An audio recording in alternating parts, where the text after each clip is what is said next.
How's everybody doing today? It's rollout day, baby. It's rollout day. So, thank you for all the subs, everyone. So, here's what we're gonna do. I'm gonna do a silent music sequence on stream to start, because we need some good tunage. So, what I'm gonna do is I'm gonna link the music that I would start up with, but can't because it's copywritten. Okay? Yeah, Creeper, I got you. So, I'll link the music in chat. Let's click on that link. And that's the music. Alright? So, let's do the silent music sequence. Listen to the music with me if you can click on the link. And we'll go from there. We'll be back shortly.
This is the silent music sequence start, where I am linking the music that we're listening to start the stream up in chat. And you can listen with me. Next song up is linked. It is in the chat. Click on it and listen to it with me. It is a good day. Listen. This is the music sequence. We'll be starting soon.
What do you think?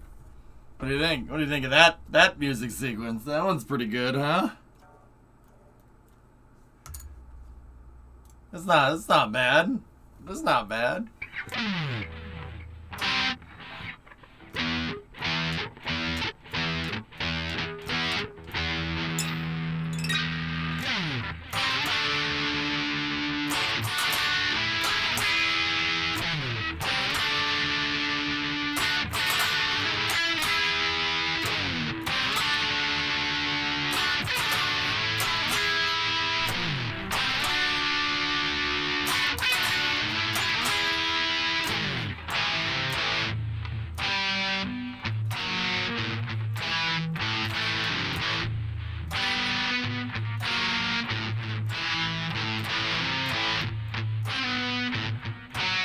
I screwed that up.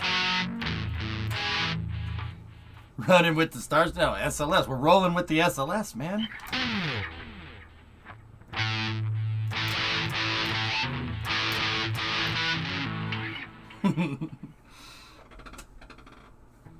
I live my life. All right, here. Let me get the other pick. I like Discovery, go at throttle up. Like there's no tomorrow.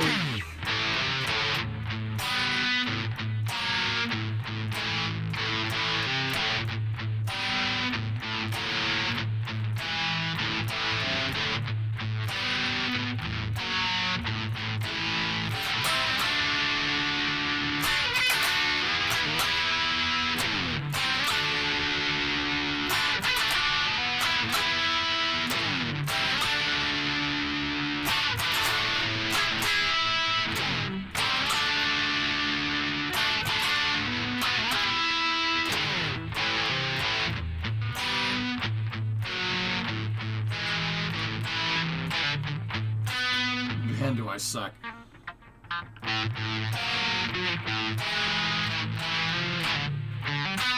Wow, my finger just completely slipped off the guitar. That's great.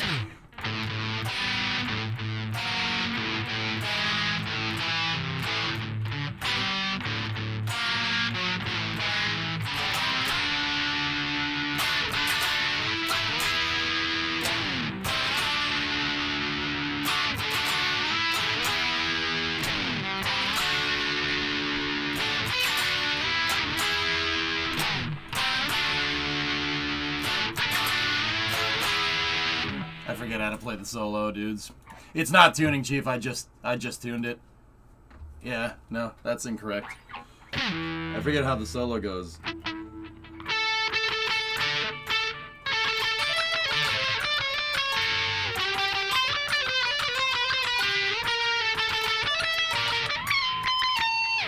Something like that. This is the most lull-worthy concert I've been to all day. Well, geez, if people didn't express their opinions from time to time, Jim, we wouldn't know who's a dick and who isn't, now would we? Sorry. I'm not.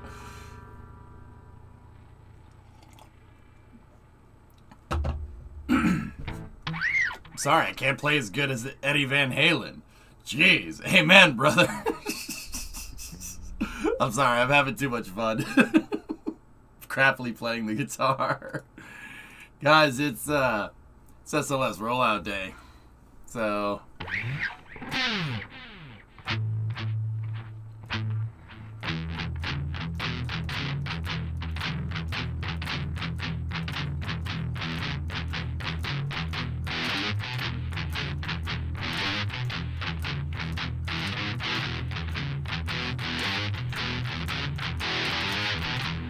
Rocket by Def Leppard? I don't know how to play that.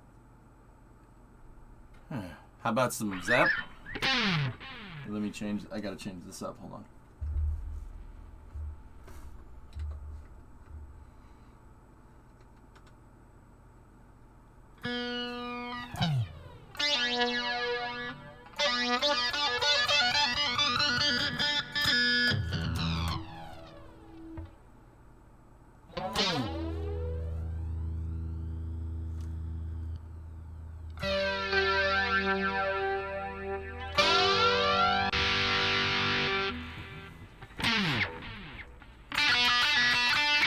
Nope, it got rid of the flange. Hold on.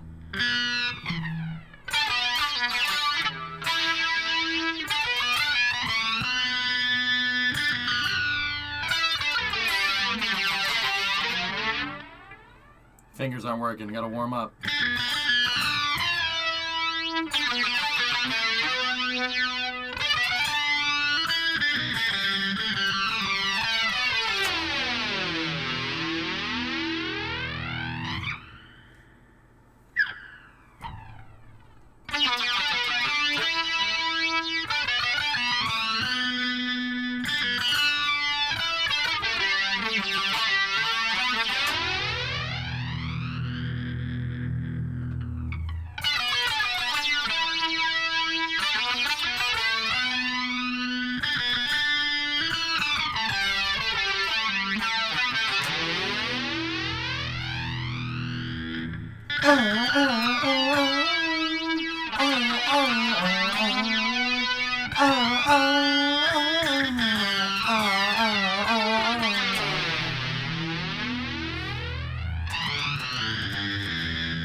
Oh, it's nobody's fault but mine.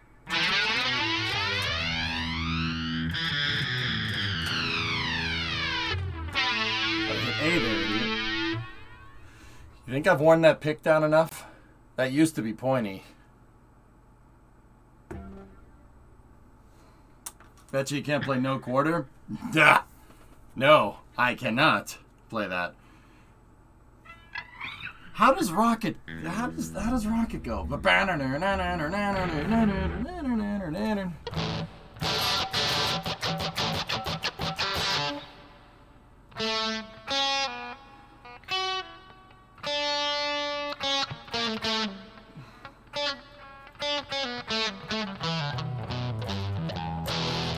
Yeah, I know. JSB Heist is cool, man. I like that guy. That guy's cool.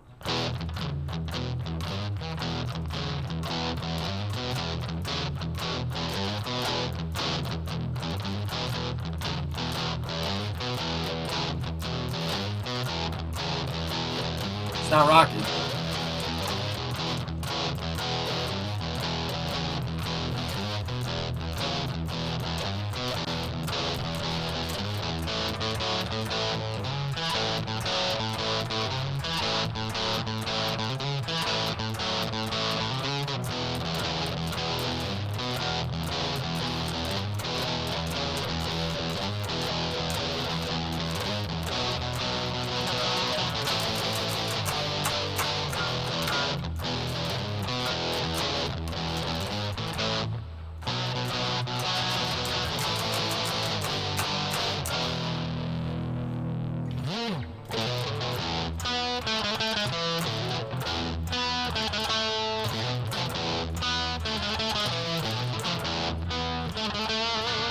Alright, that's enough. That's enough. Sorry, I'm having fun, man. This is already a good day. So, this is the SLS rollout stream. We're going to start with Railroads Online. And then, after Railroads Offline, you could say that stuff's going to go off the rails. Yeah! Thanks, I hate it. Thank you for all the subs and all the bits in there. There's a lot of subs and Dish. Thanks for the 5,000, man. I appreciate it.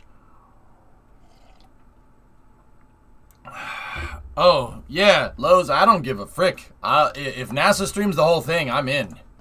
You son of a... I'm in. I need a little help, and away we go. You son of a gun, I'm in. All right. Meet the new boss. That is one of my all-time favorite songs, dude. Who's Next is a fantastic album. Same as the old boss.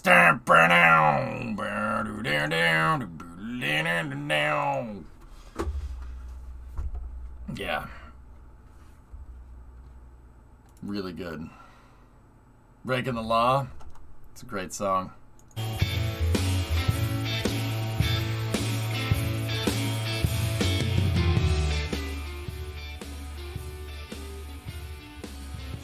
That's loud.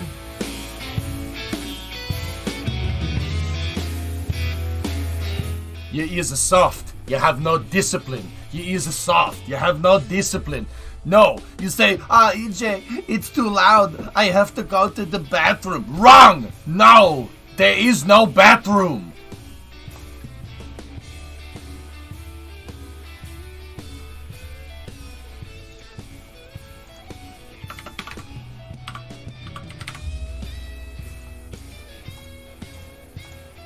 Alright, starting the game up now. Let's go. Doo-da! Can we watch this for Space News? Space News?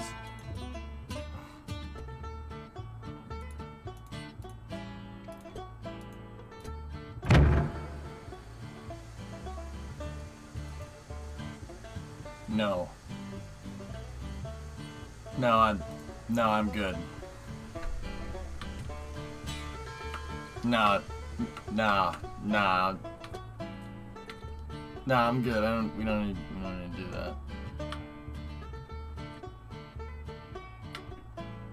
do that. Okay, so how much money do we have? 1,800 bucks. Let's start off the day with a nice logging run, shall we? I really want to redo this area here. We could do with this area not sucking. It's definitely sucking. Ever been like, holy crap, I forgot today was payday? All the time. It's called mescaline. Wait, what?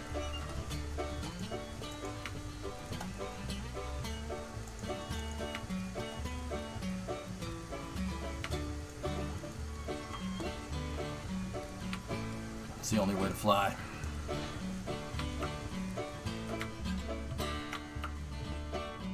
So, we have a lot of rail cars. Look at that. We got a 6 rail car train. Look at that. Did you see my last for Space News? No. I just saw you whining about something.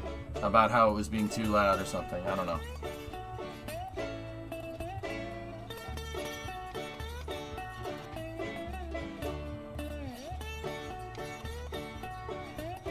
You just linked the NSF Daily. Wait, what do you mean you linked the NSF Daily?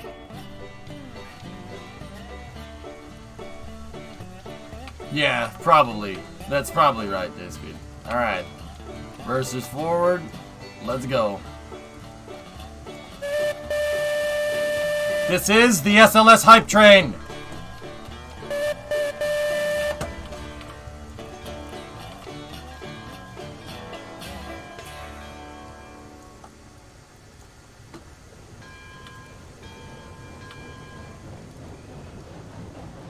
Discovery, go and throttle up. Ah.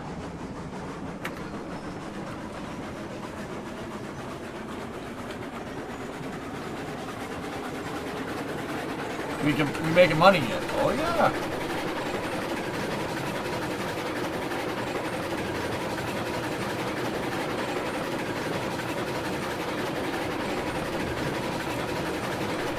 TNT.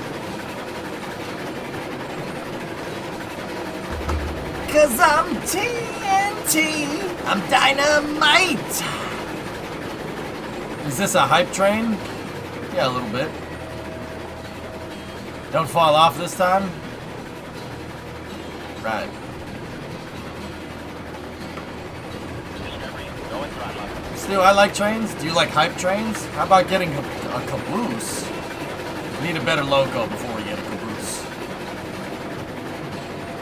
You gotta make sure everything up at the front is good before you work on the back.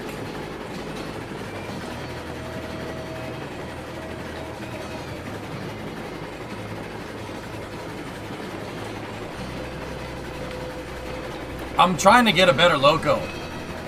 Betsy's good, but Betsy's a switcher locomotive.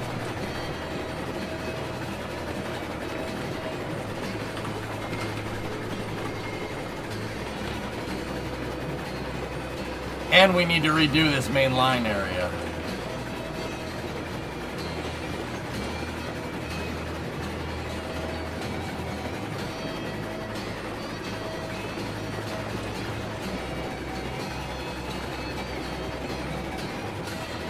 Well, Firefly is supposed to be a space western, and the time period that this takes place is just western.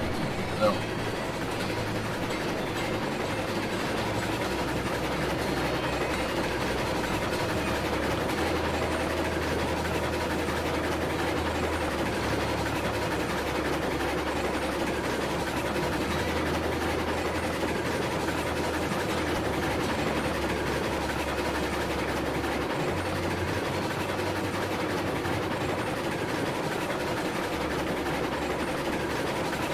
Yeah. Oh crap. Oh crap, the switch is thrown. Stop. Stop.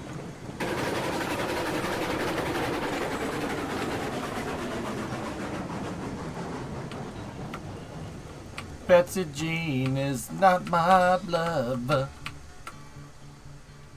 Yeah, that would have ended poorly. There we go. How big is the landmass? About 4 square kilometers, dude. That's right now. So Dish, it's like 3x3, 3x3 miles. It's pretty good, but it's like this thing is. We're working with narrow gauge in this game. Working with narrow gauge in this game, so it's a 3-foot gauge on the tracks. So narrow gauge trains are not designed for long distances. They're really not. It's not like mainline service. This is supposed to be like little logging trains and stuff. That's what it's like. The vast majority of like narrow gauge railways were. They weren't like interstate. You know. How about a Betsy emote? Now that I can get down on, Chief. Absolutely.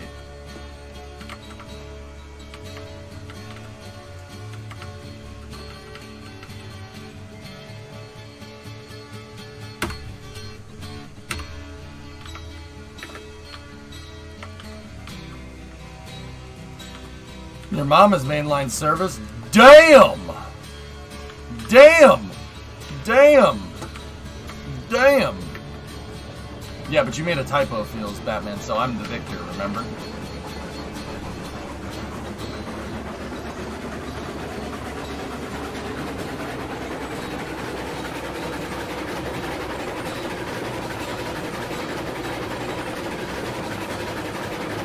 Stop! He's already dead!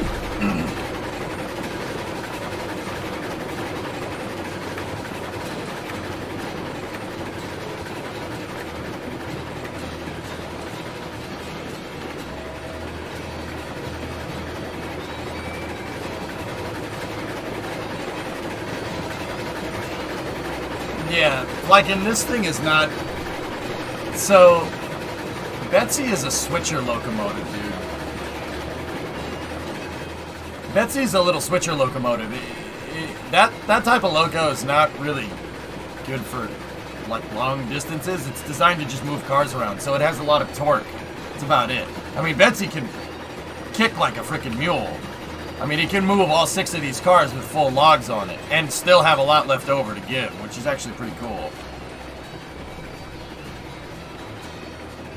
Yeah, I get asked it pretty much every day on Captain. Yeah, a switcher locomotive is what a tugboat is to boats. Yeah, that's right.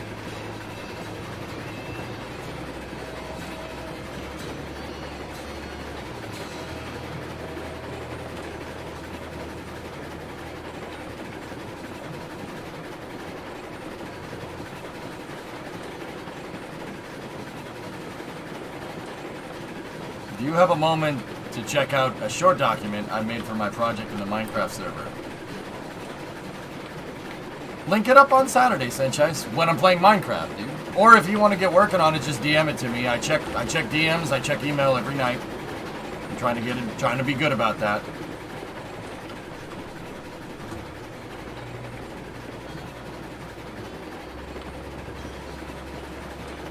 What's up, Plums?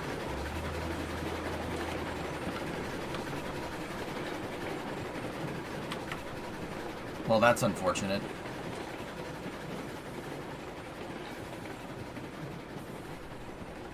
Who said don't fall off the train? Because you jinxed me. Why would you do that?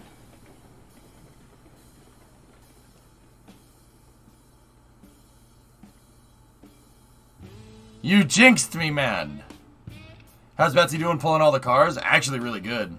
It wasn't jinxing, it was fate. No, I don't need bad juju today, Orion. I don't have lumber cars unlocked yet. I want to go a little bit further before we do that.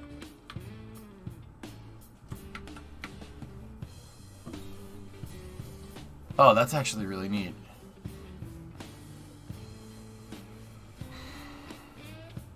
Man, I hope the switches are set right. I can't believe you've done this.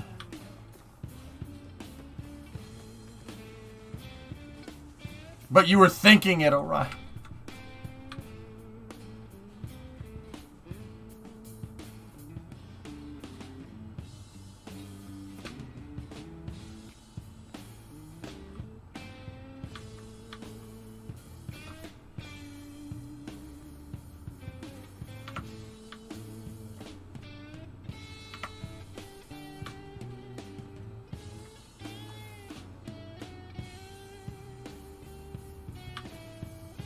gonna say the train should be... Oh, there it is. Okay.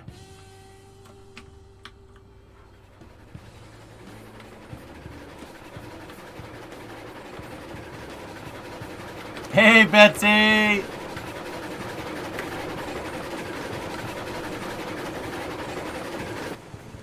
There is multiplayer. I just haven't been playing with multiplayer. That's all. Yeah.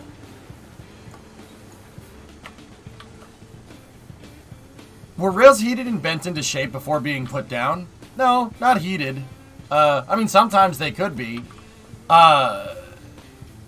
They get like straight pieces of rail, and if they want to make a corner, they lay down the ties, and then as you go around the corner, you just hit more spikes in, and it'll bend it around the corner. Yeah.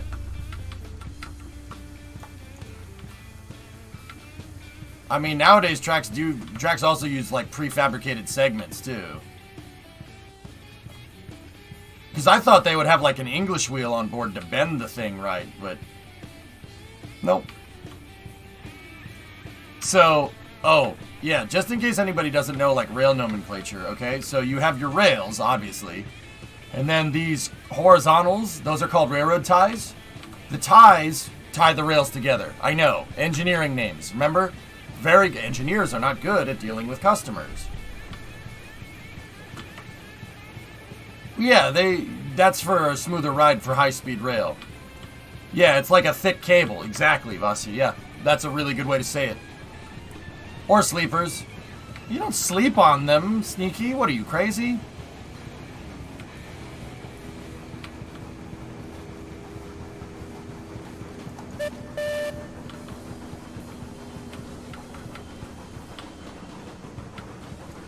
So, let me get Betsy into position so we can start loading up cars, and then I'll tell you more. Would you like to know more?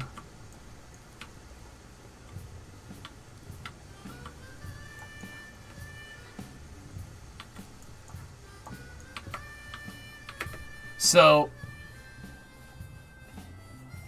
I'm doing my part. Alright, so you have your ties right here, the railroad ties, and then you have your rails. The ties tie the rails together. How they're tied together is basically with a special kind of nail. They nail this gigantic nail in here, and the nail has an eccentric head. Basically, it's kind of like this. It looks like a big L almost. Or like a cursive L. Let's say a cursive L. It has a little loop at the end, right? And you hit these things in to hold the rails in place. Those are called spikes. Railroad spikes. So I know, because it looks like a spike. Sorry, they didn't have special names for stuff. There's no need for an acronym. You have a spike, you have a tie, and you have a rail. And then you have brackets that hold the rails together. The golden spike. Now that's a nice spike, Chief. I don't know about you. Doesn't have to be complicated, fellas. So the spike holds the rail, which is basically a glorified I-beam. It really is. It's an I-beam with just a little bit different top. And that just the ties hold the rails together. Now, here's the thing. If the ties don't hold those rails together, the surface on the wheels on the cars are beveled. They're actually angled a little bit. Now, I don't know if they modeled it. Yeah, see? It's got a slight angle right there. If it doesn't do that, if one of the spikes fail, the rails go like this, and the train just falls into the dirt. It's a lazy I-beam. Yeah. You ever put coins on the rails to make them flat? Yeah, of course, all the time. There's a big train track. There's the main line that goes into Boston near my house. Yeah, of course. Kind of had to go down in a ditch to get at it, though. How do rails deal with thermal expansion? That's a good question. They leave gaps, like the shuttle tiles. Literally the same phenomenon here. So there's a little bit of a gap right there to deal with the thermal expansion.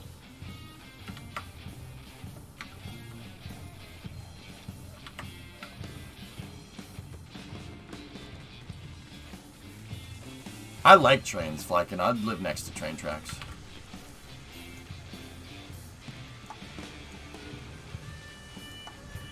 Like interstate bridges. They have expansion joints. Exactly. Same thing, Novus. Yeah, you got it, bud. I'm telling you, Juicy, there's a reason why I'm playing this game, man.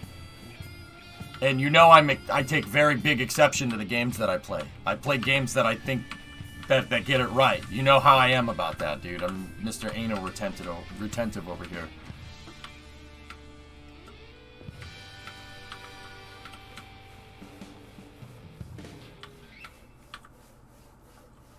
Yeah, Casper.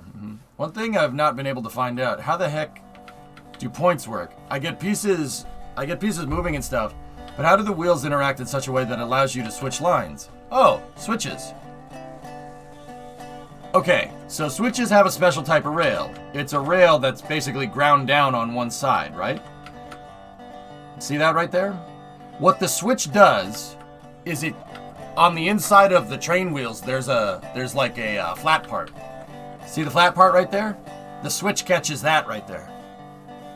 It catches this flanged piece of the wheel. See that? Switch catches that. And when the switch does it, those inner pieces right here, these guys, are on a hinge. They're actually hinged right here to an extent, right? There's a hinge right there, and then when you throw the switch, all you do is actuate a lever that moves these kind of these guides to the other set of rails. And then right here, you have a point, right, where the train could go this way, but the other wheel, see the retainer right here? The other wheel gets jammed into the retainer right here, and it prevents the wheel from going that way. It's called a roller lip. Thank you. That's what these things are for, these retainer pieces right here.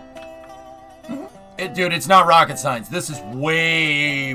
Trains are way simpler than... I mean, of course, the technological progression. Rockets came a little while after trains. But yeah, no, this stuff is not complicated. It's very, very, very, very easy. Way easier than rocket science. Like, way easier. High-speed rails are welded together using thermite. Thermal expansion would be impossible with that. Not sure how it's handled here. Well, Capcom, the Germans do that with, what's it called? The ice. It's not called ice. It's a Intercity Express or something. Right? Is that what it's called? I'm probably not saying that right. They do that for a smoother ride. Now, just because you welded something together with thermite doesn't necessarily mean that you're not going to allow for thermal expansion. Perfect, yeah, oh. Word, alright. Intercity Express, hell yeah. I had a German friend growing up tell me how to pronounce things. Okay, so check this out. Alright, we're gonna get, this is rocket science basically here. So, just because you welded those together doesn't necessarily mean that you aren't compensating for thermal expansion. The reason that they do that on the Itze, right? The reason they do that is so you get a smoother ride, because going over that at 20 kph, let's use metric because it's Germany. Going over that at 20 kilometers an hour or going over that at 320 kilometers an hour, that's a big difference.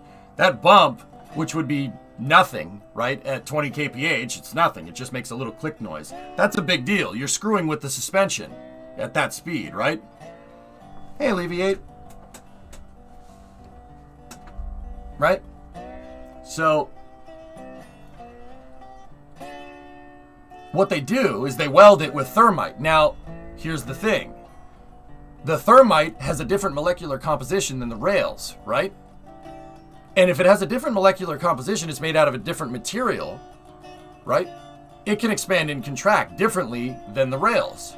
So, for instance, if the rails are made out of hardened steel, right? And if the rails are made out of hardened steel and the thermite in there is made out of, it's welded with non-hardened steel, right? It'll still compress. That's the genius of it. It'll still compress. You'll just smush the metal together with every thermal expansion and contraction. And then you'll smush it and you'll stretch it, and you'll smush it and you'll stretch it. Now, knowing the Germans, they probably you know, everybody said, oh, they use thermite to weld it together, right? Knowing the Germans, they probably figured out a way to use a different composition, a different alloy of metal that expands and contracts at a different rate than the rails to allow for thermal expansion, because that's what Germans do. They would over-engineer something like that. It's a very smart solution. And it's probably easier, and it probably saves a lot of time from bolting this whole thing together. But yeah, they do it for a smoother ride. But yeah, like I said, when it comes to trains, Germans do trains pretty damn well, if I do say so myself.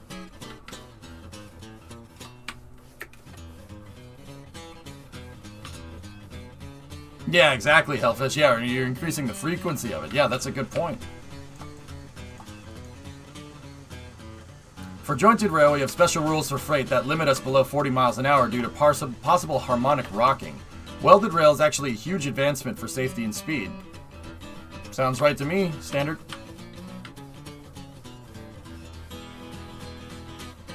Oh yeah, I should probably flip that switch.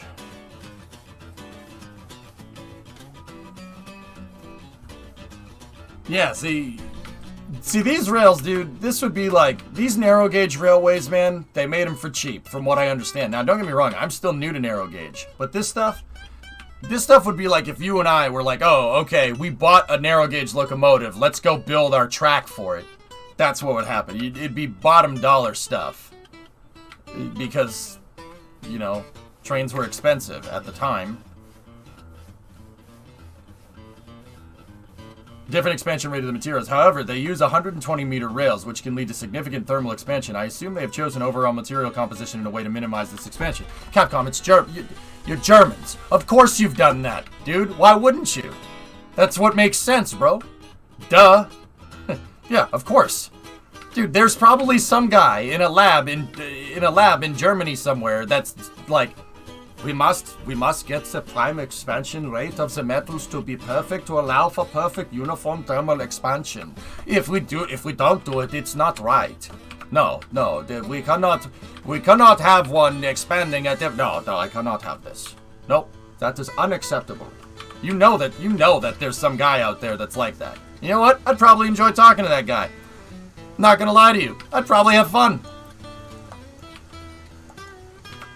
Last, what's up, Flykin? This is a meme, but good to show what would happen if you let problems go on rails. Oh yeah, this thing. Yeah, freaking dude. Yeah, no, that's kind of scary, dude, because that's like a couple tons of. From what I found, they pre-tension the rail prior to replacing the rail segments, so that when the temperature drops, it lowers the stress of the tracks. Smart, Novus.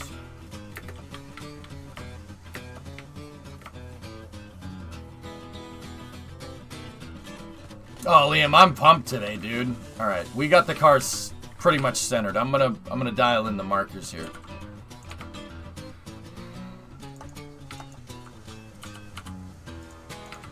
Yeah, fellas, I know some people are having trouble with the rails and getting them right. If you guys need help with the rails and how to build, I'm gonna redo my freight section today.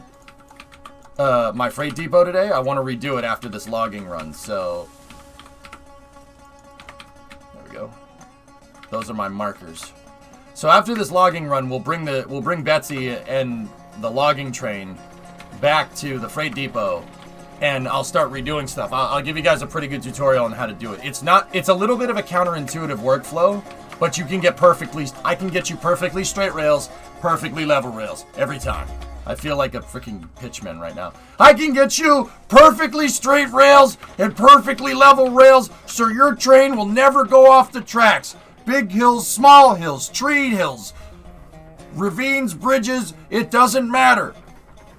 Just 2 easy steps. But wait, there's more. But wait, other people sell you these tricks for at least $100, but I'm offering you a guaranteed low price of 2 payments of $49.99.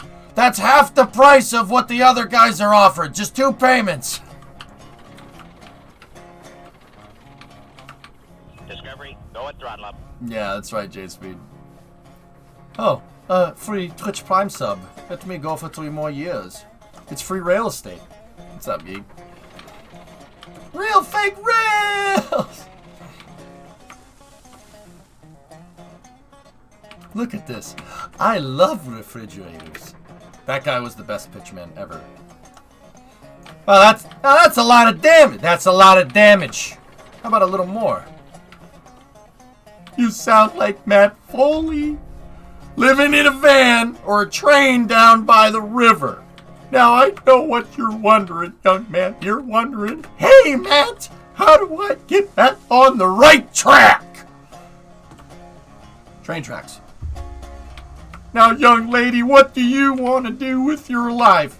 I want to live in a van down by the river. Well, you could probably do that, but you'll find yourself living in a van down by the river.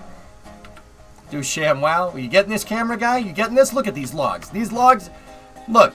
This train holds 6 times more logs than everybody else because I have 6 more cars. You getting this, camera guy? Look at that. Look at that. You don't want to use the log train. You don't want to use that. You're tired of using the logs all day. Don't be tired of using the logs all day. All right? Look at this train offers 6 times the logs that the other guys does. You know, we're gonna move more logs than everybody else, 1 log at a time. Is that what you were looking for?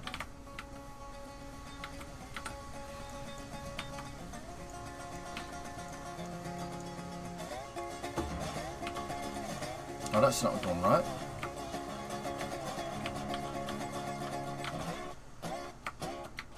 Do the slap job guy. There you go. Hi, EJ Mays here with the logging train. Sorry, I gotta stop. We gotta stop that. Are the brakes on one of these things? Oh, yeah, okay. That's why she wasn't moving.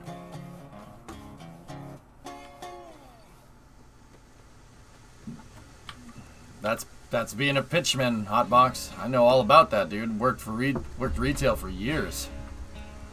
Got like a decade of retail experience under my belt from 05 to like 2015, dude.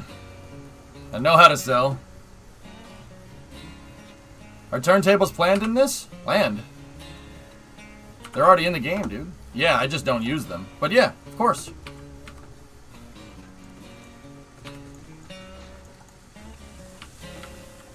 One more. Phil. Now that's a lot of damage.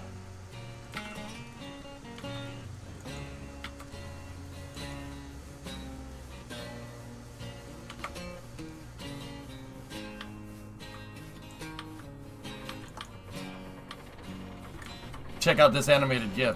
Yeah, there's turntables in it.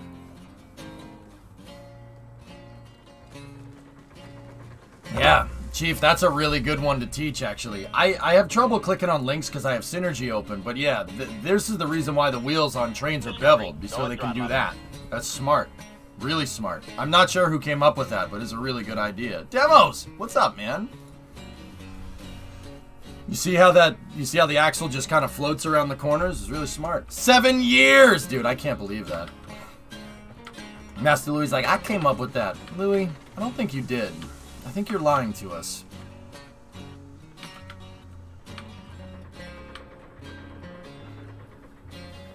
I got 2 turntables and a steam loco. The Germans came up with that. Who else? Ah, wunderbar. Ist gut, ja? Ja. Ja, das ist gut. Gut. Very good. Sehr gut.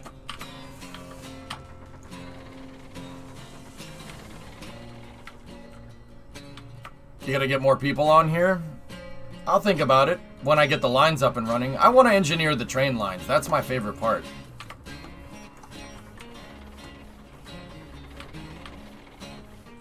But I ain't no stranger to hard work, boy. Radius at the touching point decreases on the inner wheel and increases on the outer, so it acts like a diff. Genius. Is it? Yeah, pretty much, Vasya, yeah. I mean, don't get me wrong. It's not perfect. It's not exactly perfect. It still squeaks. Like, when trains go around, around corners, they still squeak a little bit. But, yeah. Dude, it basically does what a diff does. That's why it floats back and forth like that. It's freaking smart, man. Like, you know, you gotta remember, like, differentials didn't exist. They didn't exist. See last. It's so well thought out because they didn't have anything, dude. Like, how do you? Like, there's no off-the-shelf components. You had to think of this from scratch. That's why, I mean, that's cool because trains were like the first thing that humanity the first like piece of mechanized transport that humanity came up with. And it, like, I mean, like crankshafts, camshafts, that all came from that, which is really, really interesting to me. That's really cool. Considering, like, everyone, and I mean everyone, every train that runs like this, save for like a maglev or a monorail, works exactly like this. That's just fascinating to me. They didn't have anything. They had a bunch of sticks. They have literally a bunch of sticks. A bunch of sticks and a metal plant. That's it. Figure it out. I like that. That's really cool. I love trams. Also trams. Yeah, man, I'm with you. Dude, I don't take anything for granted. Ever. Ever. Dude, even a house. Like how that house is put together. I see tons of engineering here. Like, don't get me wrong. It's just a freaking house. This is probably a bathroom or something. But hey, people gotta poop. That Burning Man guy at freaking IEC 2016, he's not wrong. Like, I find merit in everything because stuff takes thought. And we take it way... Like, we take way too much stuff for granted. And maybe even quartz. Like, 2 sticks and a rock for a whole platoon, and we had to share the rock. It's...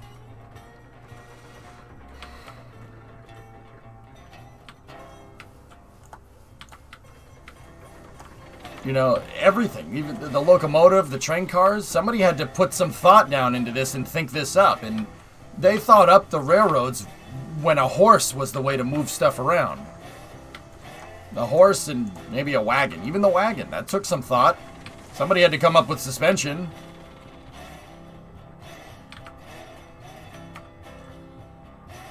Alright, let's go. We got a full log load.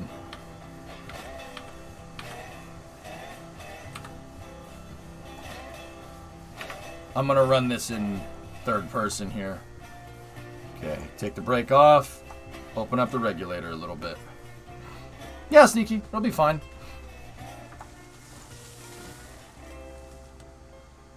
Yeah, Dread, I don't take none of that for granted, man.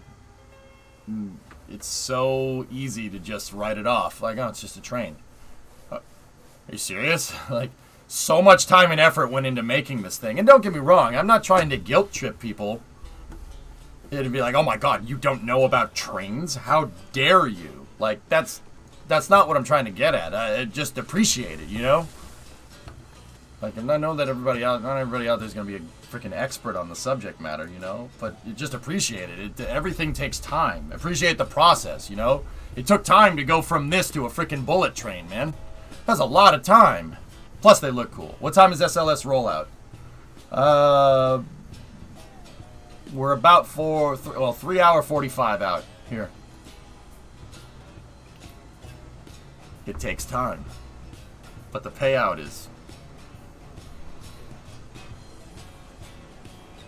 Trains suck, Kappa? Well, Gerard, I don't need to put a scope on my train to be useful with it.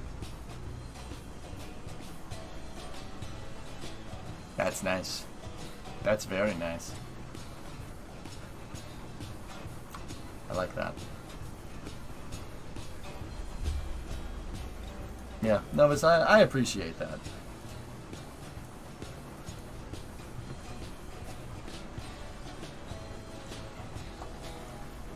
What's the timetable going forward? Hey, it's Bang. New account? Joke's on you. I put scopes on it and I'm still bad. Got him. Well, their self-burn right there. So, Pixel, I want to get some stuff done with the railroads. I'll start coverage a little bit early to answer all these questions. Long story short, we got a wet dress rehearsal. They're going to roll out to the pad. They'll get to the pad a little bit later tonight. And then they got to do the WDR. And then it should be back into the VAB. It should be back into the VAB sometime next month. Now, the wet dress rehearsal is basically everything, all the launch operations, except for the launch. That's it. What they're doing right now is making sure they're validating the fueling procedures on the rocket, all the pad procedures, all the GSE procedures up until the launch, and then right before they actually hit the go button, so to speak, there's no go button. Right before shuttle engine ignition, they shut everything down, and then they practice and validate scrub procedures to make sure that they can scrub the rocket and safe the vehicle correctly. Now, don't get me wrong, NASA isn't doing this on a whim. They're not like, oh, well, we've never tried to scrub it before. No. They have procedures for how to do it. They're just validating those procedures to make sure that they work. That's what the wet dress rehearsal is all about.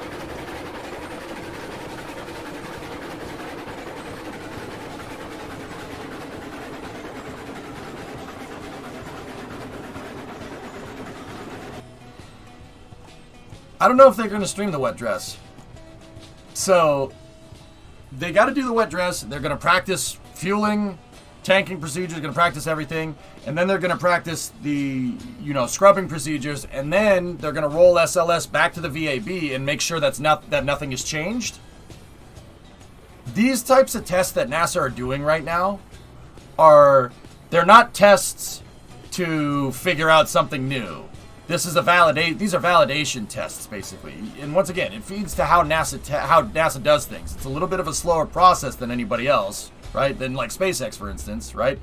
But what they do is they do the math out, they quantify the math, and then they build something, and then they test it to make sure that, their math checks out, basically. Or they did the math, in a nutshell. So these tests are just to make sure that what they had figured out, the manuals, basically the operations manuals that they wrote for SLS are correct. And if they are correct, then you're good to go. We could see a launch in May.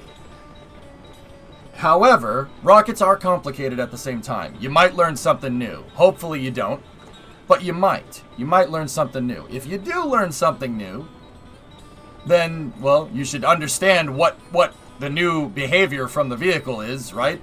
And then you should act accordingly. Depending on the severity of the deviance in engineering there, they'll take corrective action, right? Like, it really depends. Like, a rud on the pad, knock on wood, that felt really bad to say, I really don't like that, is going to have a little bit of a different troubleshooting procedure than if I didn't drain the fuel as fast as we wanted to,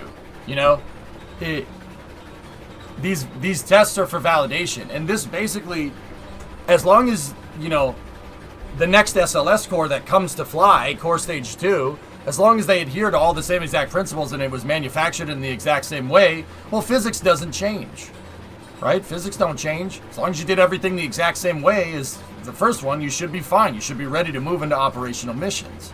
Like I said, doing this way does take time. It takes time. You got to do all the math out.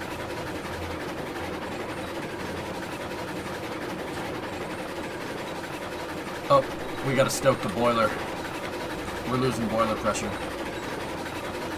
Thank you.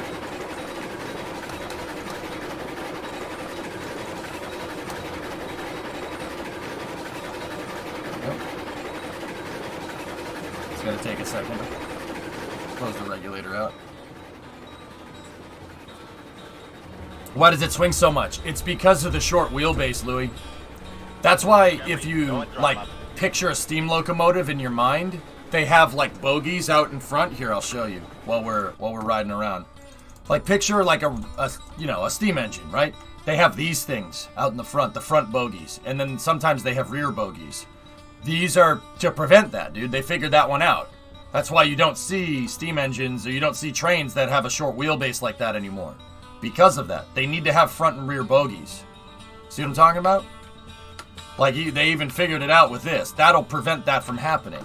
That's why some steam locomotives have a bunch of drive wheels, for instance. Even diesels. Where are the drive wheels on a diesel? They're all the way at the front and they're all the way at the back of the locomotive. You spread the wheelbase apart to prevent the thing from kind of weeble-wobbling down the track. They haven't figured that out yet, though, when these things were made. Yeah, they help guide, Louis. Yeah, pretty much. I mean, Louis, you work at the club, right? You have stanchions, right? The stanchions that help guide the people going in, right? Same thing. Literally that. Yeah, see? They spread the wheels apart. These bogey wheels up front help guide these wheels down the rails. That's what they're there for. I don't know, B-Money. Hey, Allie. All systems. What's up, guys? 50 months and SLS heading for the pad. Yep.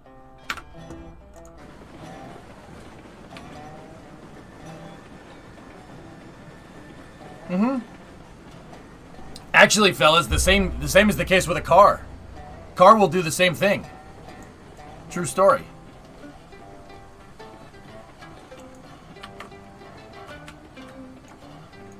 A car with a short wheelbase and a lot of horsepower will want to do donuts. True story. Yeah, that's absolutely a thing. That's why you don't... Like, if you picture a drag racer, picture a car that's designed to go down the track fast. What does it look like? It's really, really long. For stability at high speed. Same thing with the train. Same thing. Yeah, physics don't change, guys. It doesn't matter if it's a train or a car. They're still susceptible to the same laws of physics. Perhaps the laws of physics seeks to exist on your stove. Stratos? Yeah. See, Nighthound, it's a trade-off, right? A short wheelbase on an automobile, right? Short wheelbase on an automobile will make the car handle a little bit better. You'll be able to go around corners quicker, but you're not going to be as stable at high speed.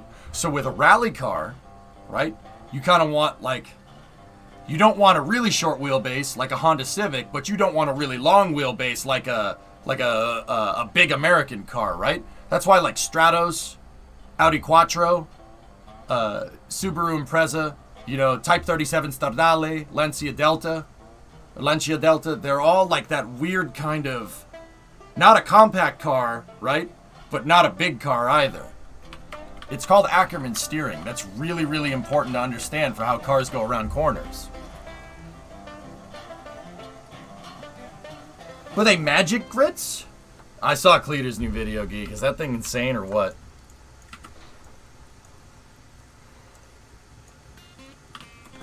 Ackerman steering. You got it, Louis. Yeah. Dude, I'm telling you, all this stuff is connected, man. It's all connected because it's a tech tree, right? We invented the train, and the train led to steam power plants. And then, you know, that led to the internal combustion engine, right? And then that led to electric motors. Well, electric motors kind of came around at the same time, but believe it or not, as the ICE. People don't know that. It's technological progression. Nobody just pops out with these ideas out of nowhere, right? That's not how that works. Everything is based off of something. Everything is inspired from something. That's how this all started, and it all comes from a need to do things. Like, another good example of this is like Henry Ford with the automobile. Henry Ford didn't do anything particularly new with the automobile. He really didn't. Oh, I think we might lose some logs. Yep. Henry Ford didn't do any particular thing new with the automobile. Henry Ford didn't even invent the car. The Germans did. Daimler invented the automobile.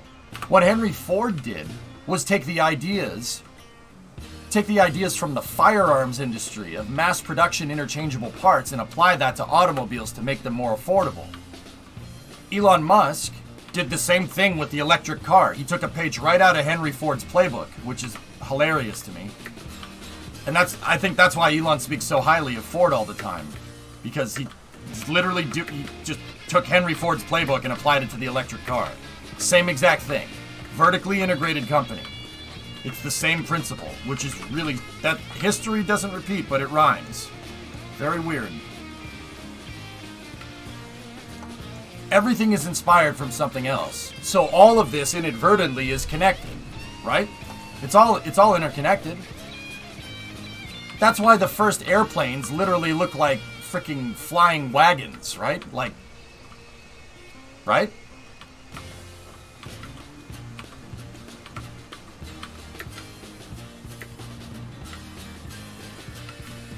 Yeah, pretty much, Metroid. We do this, and you see this convergent kind of design or inspired design all the time. There's a reason why, like a MiG-29, for instance, right, and an F-15 look very similar. To the untrained eye, they look exactly the same. You wouldn't be able to tell the difference. And why, like, a Sukhoi looks, an Su-35 looks exactly the same as, like, an F-14? there's convergent design there, you know? Which is funny to me. Or like an Antonov 124 looks like a C5 with minor differences here and there. They look almost exactly the same.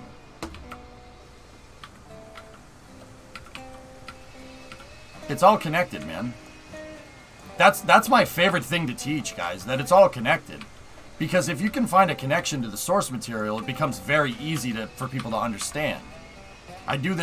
Been doing this for years. I use cars as an analogy because more people know about cars than they know about rockets. But the funny thing is that rockets and cars aren't that far off from each other. How much money we got? We got $2,200.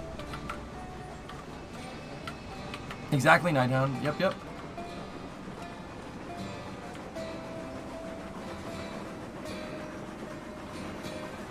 I don't know, Sneaky. I don't know what I want to do next. I know I need to redo my freight depot.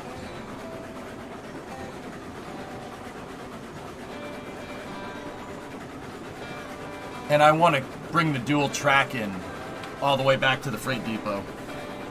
So, Puns, what's up, Eason?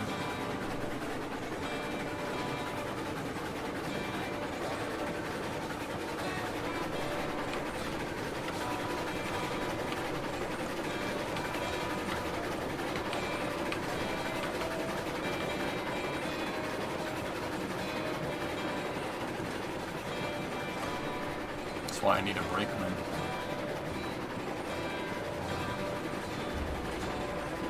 Yeah, it's all connected, man. That's why I think it's really neat. And what's the one binding thing? Physics. Physics binds everything together. I don't know, Louis. The reason why they put two tails on there is if one gets blown off, you still have the other one.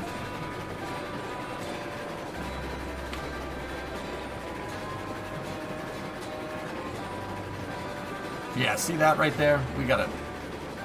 This section of track sucks. It is the mucus. It is the mucus that binds us.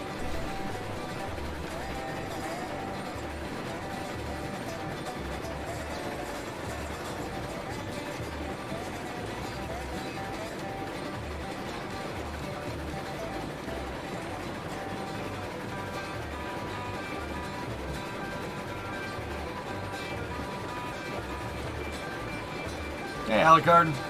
You fell into a sewer today, Geeson? Oh, that's good. Not.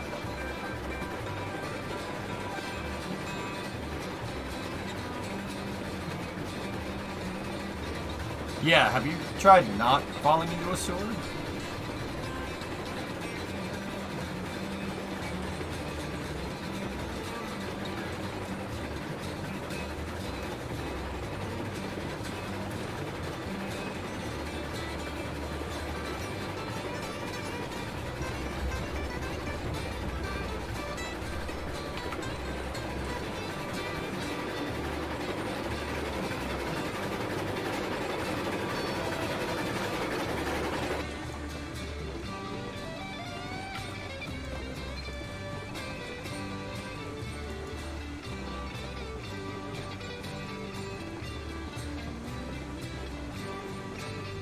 That's pretty much it, Louis. You gotta engineer the tracks to make money. You engineer the tracks, you make money. If you make money, you can unlock better cars and better locomotives. The only thing about railroads right now is that the track placement is a little finicky, but the developers are fixing it. It's a little... yeah. We're redoing drains. I slipped and my boots were full of water. No floaters, though. Ugh. Well, I'm glad you're alright, dude. Yeah, that's not fun. Alright. So, I've chosen over here. We gotta cut down some trees here. I'm gonna redo my freight depot here today. Now, some of these tracks I can't replace, you know?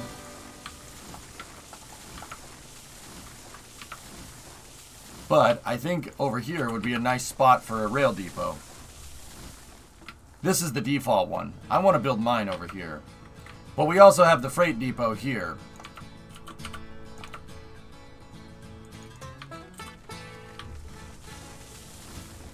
EJ, do you know if they already had tilted curves back then? No, Alucard. No, they hadn't. Dude, not with this type of railroad, man. When you're out on the frontier, out in the Old West, like the American frontier. So this game takes place about 120 years ago. At least that's when you start, right? Dude, they weren't worried about curves and inclines and stuff. Now, I put that in because I thought that was cool. But, yeah, no, I don't think there's bank turns in the game. If you want to, Chief, go ahead.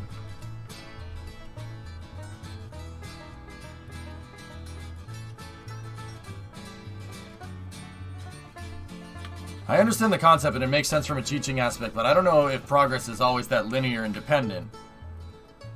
I can see it being hypothetical to possibly skip internal combustion engine and get to electric cars from Maxwell laws. I had this conversation with my dad recently. It's interesting, cool things that we skip the development of civilization.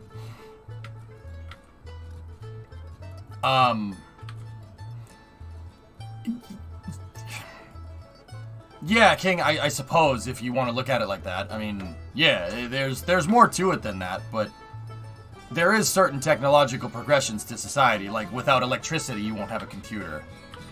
An electronic computer, I should say. You know? Yeah, there were a lot of electric cars 120 years ago, guys. Turn of the century. Oh, yeah? They wanted to use electric cars. And batteries and everything. Alright. I need to also cut this down here. So, fellas. Guys that have been playing RRO longer than me. How do I sell stuff at the freight depot? Do I just make a train track that goes up next to it and then offload resources into the freight depot?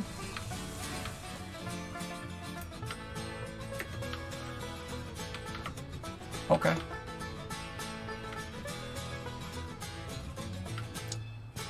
Same way as the lumber mill, but on the platform. Got it.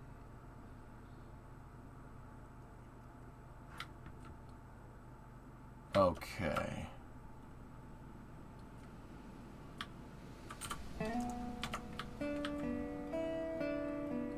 Krillani.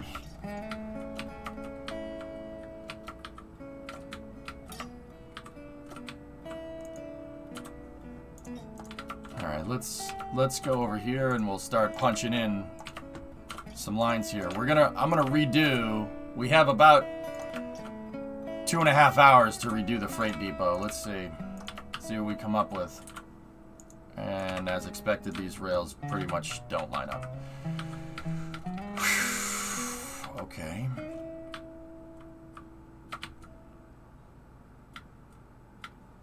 I heard electric car batteries only last 10 years. Well, the cells don't last that long. That's Genesis. That's not, oh, you heard that, but you gotta remember, they're, like I said, technological progression. Right now they do. That doesn't mean they will in the future. In fact, that's what we're trying to overcome right now. Trying to fix that. How about a switching yard? It's basically what I'm gonna make, SC. Yeah.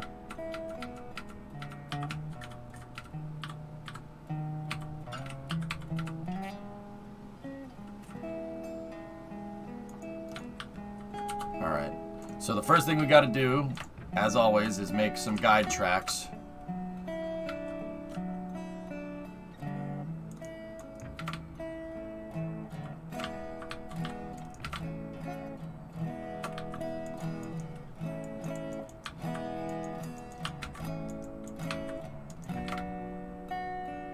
So this isn't exactly the final track here, because look, that track's down in the grass. That rail line will sink. Just like roads, train tracks need a good grade. And spoiler alert, the things that drive on them is pretty freaking heavy.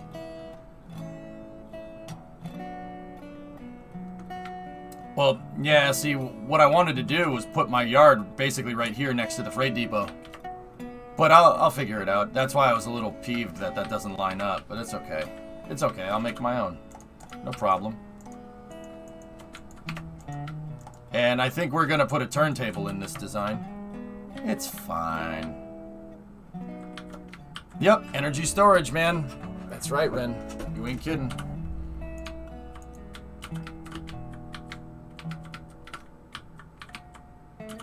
Can I put a cross segment here? No, we can't.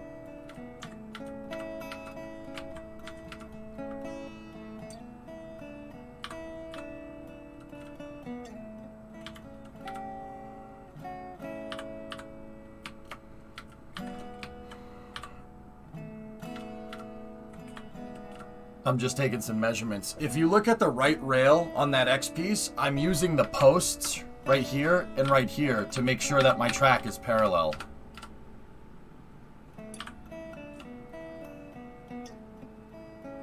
Like if I place that there, how parallel are we? Yeah. Okay. A little bit off there. I think we're pretty damn good. It's pretty damn close. Alright, cool. That's gonna be my datum, my guide for the rest of the train, for the rest of the freight yard. Because the tracks, like I said, they need to be parallel. So we're gonna go over here.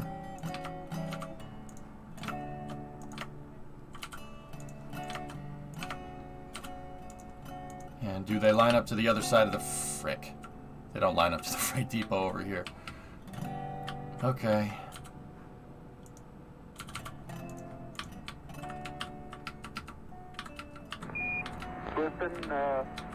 Smelly feet.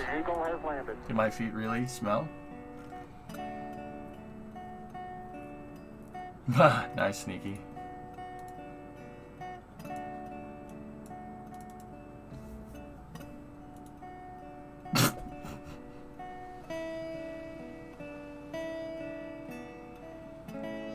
That's such a British joke, dude. It's kind of, ugh. That's very Englishman humor. All right, so that rail we know is almost, well, no. Okay, the inside edge of this rail, so that right there is pretty much aligned with the edge of the fence right here. So if I line my rails up with that, like this, we get in here.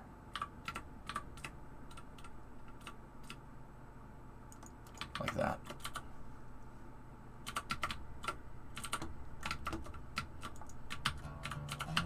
This should make a perfectly parallel track here. Now, once again, these are just guide tracks, guys. I want to put my tracks on a railroad bed to make them look nice. A datum is a reference point. Yeah, it's just a point in 3D space that you can use as a reference. Datums are used in CAD and machining all the time.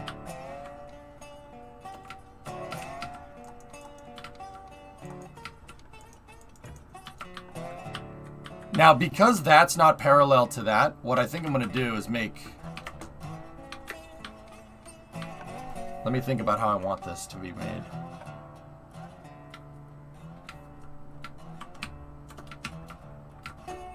Now, let me demolish the rails here.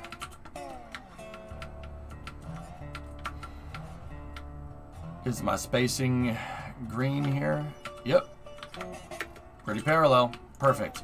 Okay, so how do we want to do this? Let's see. What structures do we have to make this? Facilities, we have... Ooh, a shed. Oh, cool. Hang on, I'm just gonna... No, I don't... Oh, that's neat. We got an engine shed. Turntable to the engine shed, am I right? What do we do? How do the turntables work? I've never actually placed one.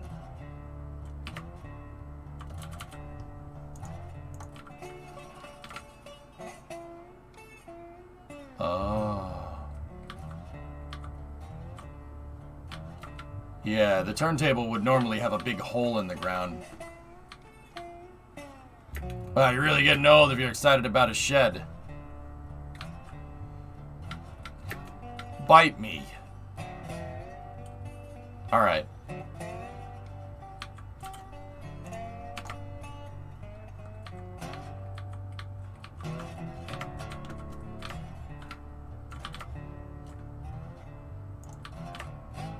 Now, if I take my grading, right, and we bring it over here...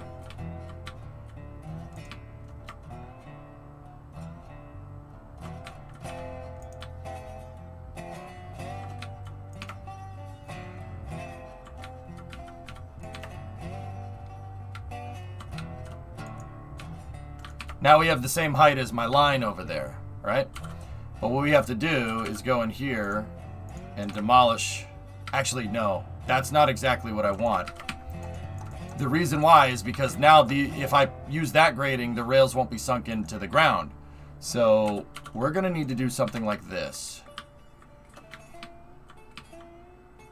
You need to offset by basically a railroad tie height. So it looks like I just used this as a plan right there to build the tracks and then built the tracks on top of that. So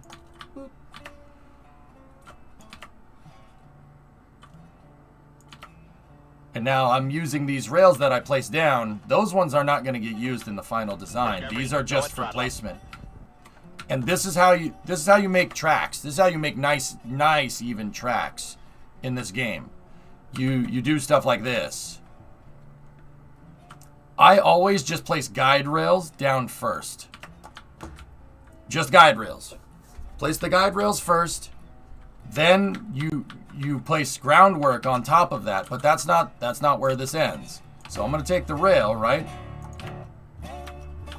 And I'm going to use the X section as a ruler. You snap one there, you snap one there, and then if you hit left alt to toggle curve radius, it'll make a perfectly straight track.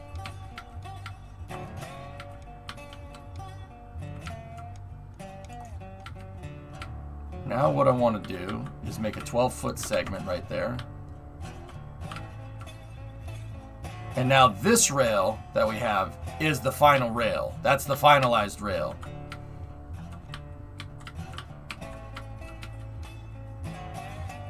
And because I picked up off of my guide rails, right? This rail should be perfectly on top of the other one.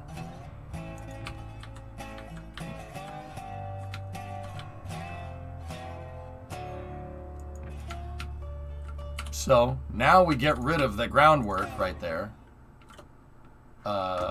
Yeah, we can dump it. We don't need it. And then we're gonna get rid of the rails here. That rail obviously is not final. And then the guide rails underneath are also not final, right? And now see, I have some nice floating track, which is not ideal, obviously.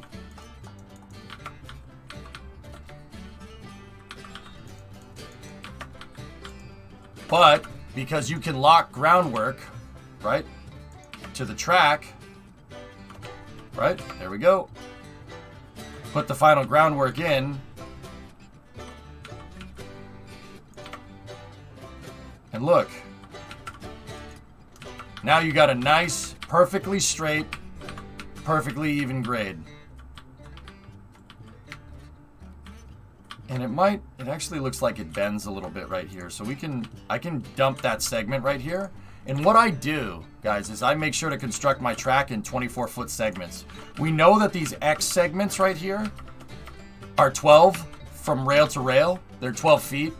I forget how we measured it. I think I used the narrow gauge as a guide. This is basically 4 narrow gauges wide. So if the narrow gauge is 3 feet and it's 4 wide, 3 times 12 is... 3 times 4 is 12. I know. It's getting complicated, right?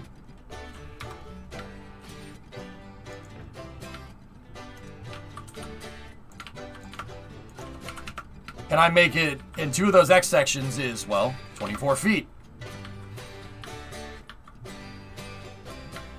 Bunk bed rails. See? And that's how you make perfectly good, perfectly straight graded rail. We don't need this side either. That side didn't come in right.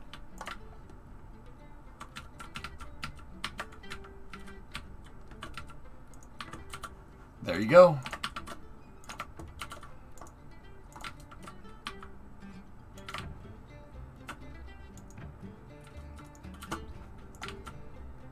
That's how I made my rails. And now if you wanted to do a parallel track right here, easy, no problem.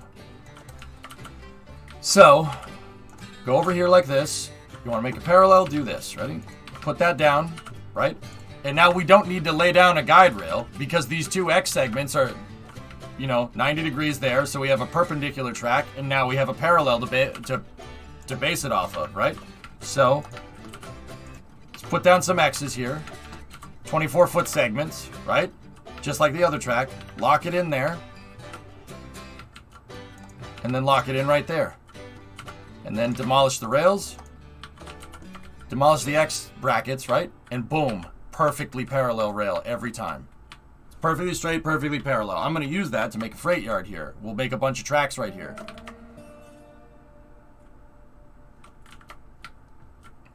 Maybe a temporary connection. Oh, here, I'll use a switch because it's longer.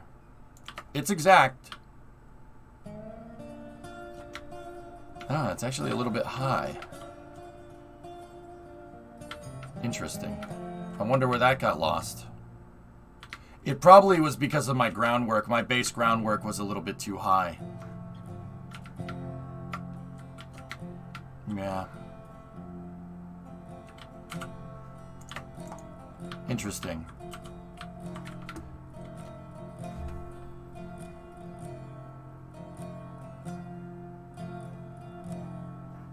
I meant just to see how the cars look next to the depot. Well,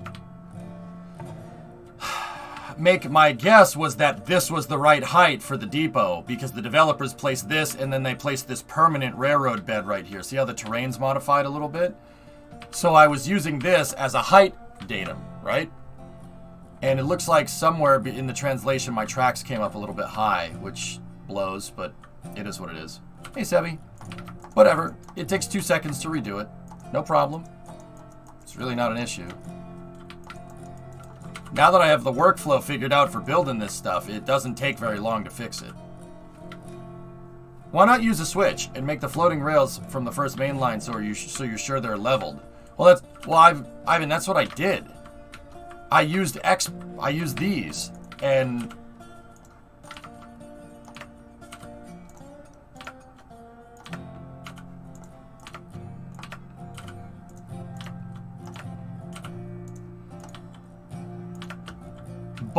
so the first thing is that these don't line up.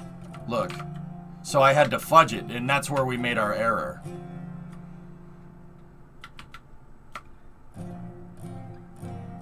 See?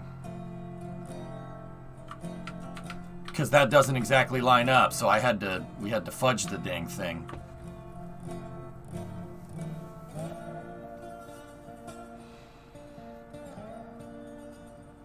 Yeah, it was the groundwork that got screwed up.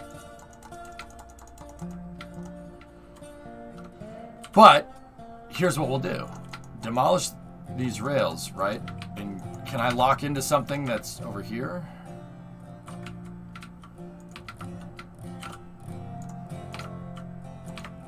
I'll lock into something that's at the height right here.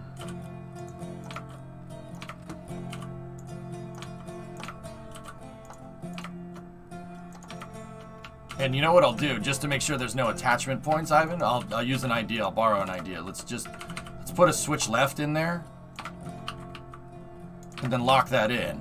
That gives us a height right here for the tracks, so we can get it done correctly.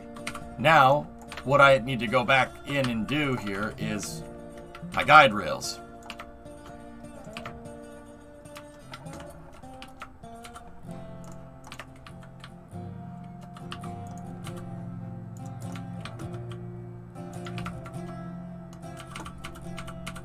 Well, I want to make these, I want to start by offsetting here.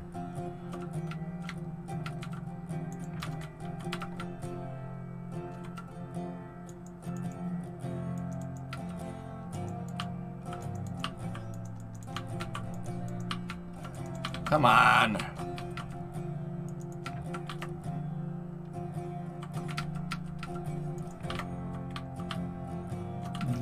The point that I'm trying to make is that there's ways to do this, fellas, and the ways to do it are all in the game. The game is still a little bit rough, no doubt, but the way to do this is there.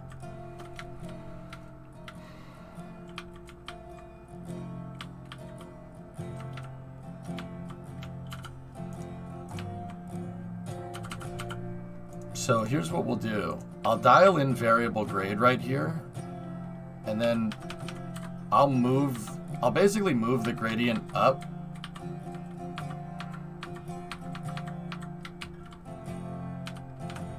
to where I think it needs to be. That's where it needs to be correctly, right there. And now, if I set this down to a 0% grade, we should get the right height here.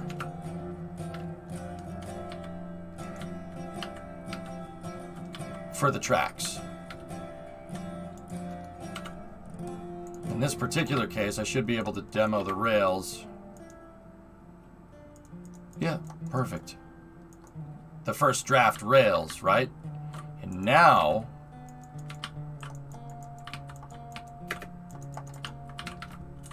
if I take straight track right here, right?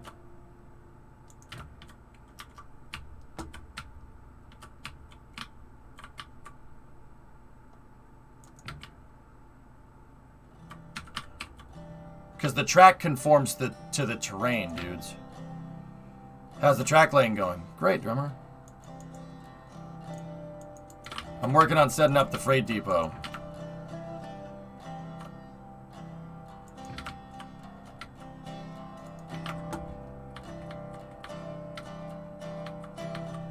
So now, let me dump that. We don't need that. Dump the X segment. Dump that rail. Get rid of that.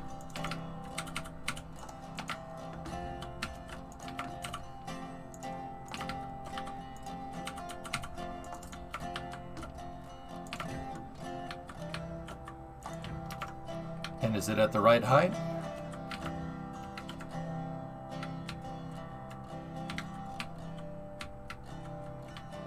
No, underestimated a little bit that time. It's close, but not exact.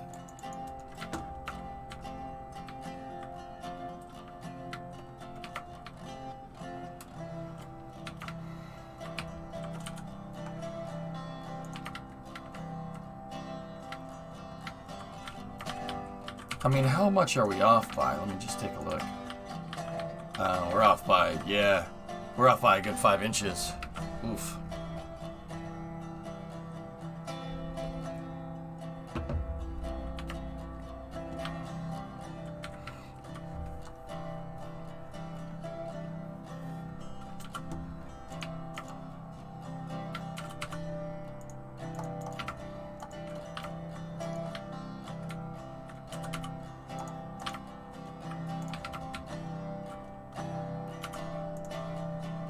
No problem. Still an easy fix, guys. So, the reason why I'm, like, being anal retentive about this is because what I'm trying to do here is set the height for the entire rail yard. I want all the rail yard to be perfectly level. The only type of freight yards in rail depots that you don't want level are hump yards. If it's not level, the cars will roll down the hills. And they'll find their way to one end of the yard. Now, there are some dingbat probably figured that one out and figured, oh, I can use this to my advantage, and that's what a hump yard is. That's what it's called. That's what it's used for. It's used for moving cars around. You just use gravity to your advantage.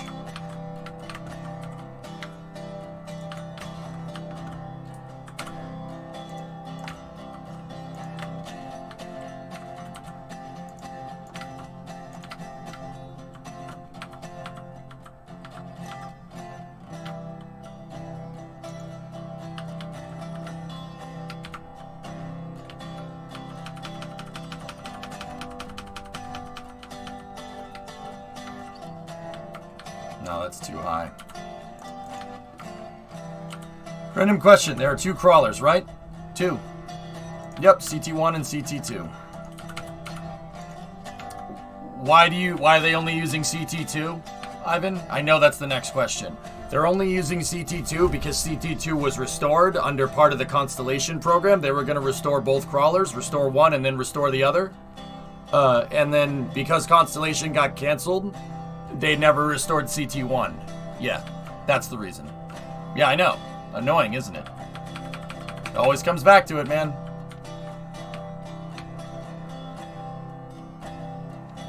LMO Joe, I'll be the dude on ML0 during rollout. Should I hold up a banana for scale? Joe, you're gonna be on it.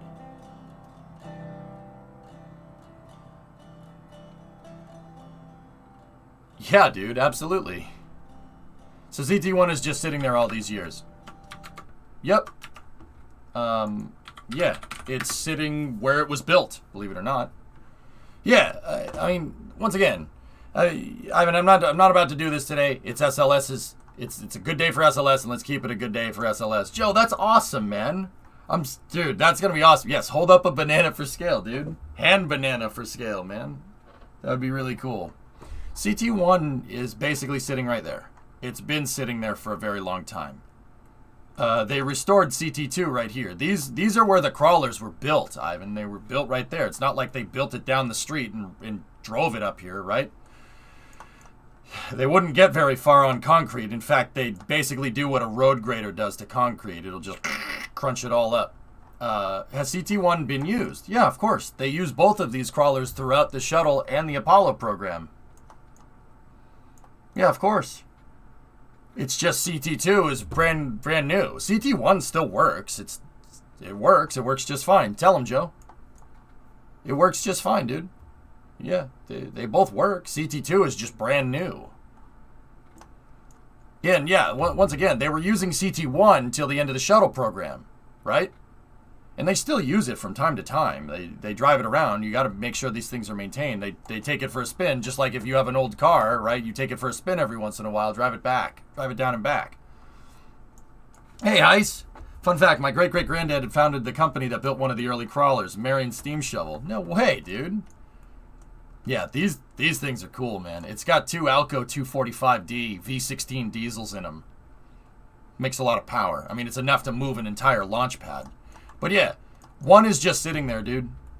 First time riding it, but yeah, they both work. There you go. That's awesome, Joe. Dude, you must be hype. You must be freaking hype, dude. Today is a good day. It's going to be great, man. The doors are already open. Yeah, two V16s, Ivan. Two V16 diesels. The diesels are as big as a GE90. Yeah, a GE90 is a good example.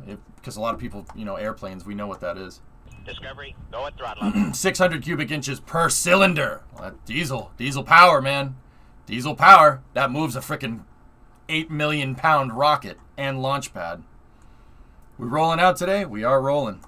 But yeah, that's where the crawlers were made. They were made right there. And then the 3 mobile launchers for the Saturn program, or for the Apollo program, were made right there. And then they were all converted to shuttle launch pads. The difference is shuttle launch pad doesn't have the tower attached to the side, and it has 2 tabs sticking out. Those are the shuttle service umbilicals for fueling. And you can see where the 3 shuttle engines and the SRBs go.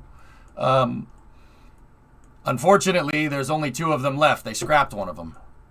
They scrapped MLP2, which is very annoying because they didn't have room for it, which sucks, but hey, it is what it is. So what's the sitch with SLS today? I remember hearing about it years back, but I know they've been assembling it. Well, Heist, they're going to roll it out to the pad, dude. Today is the test drive. They're rolling it to the pad. Yeah, it'll mark the first time that a completed rocket is rolled out of the VAB. That that makes me feel things, dude, that I didn't know it. Oh my gosh. Yeah, that's rolling to the pad today. They're going to take it for a test drive. Yeah. She's a monster. Hands.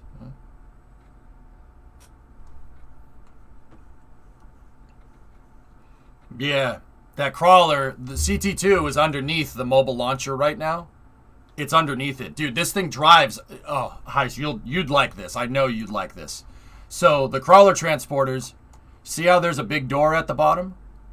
It drives in underneath it, and then the CTs have hydraulics, and they pick the entire launch pad with the rocket up, and they roll that to the pad. It is an insane piece of engineering. The crawler transports make me so happy.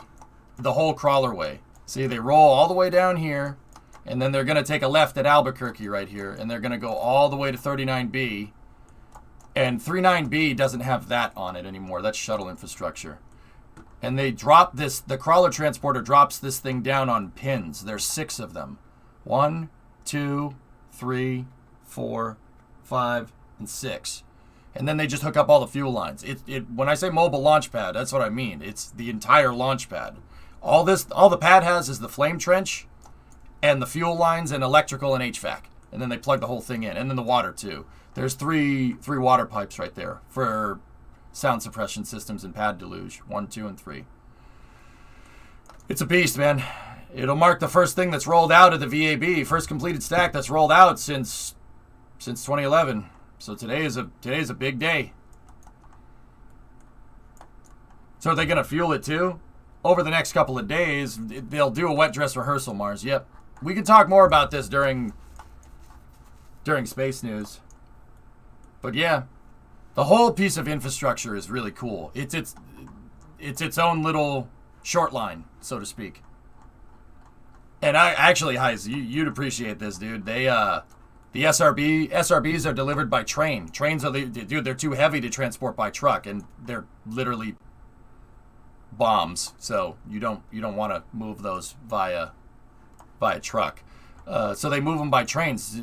KSC has its own train line here for delivering SRBs and stuff. It's really cool.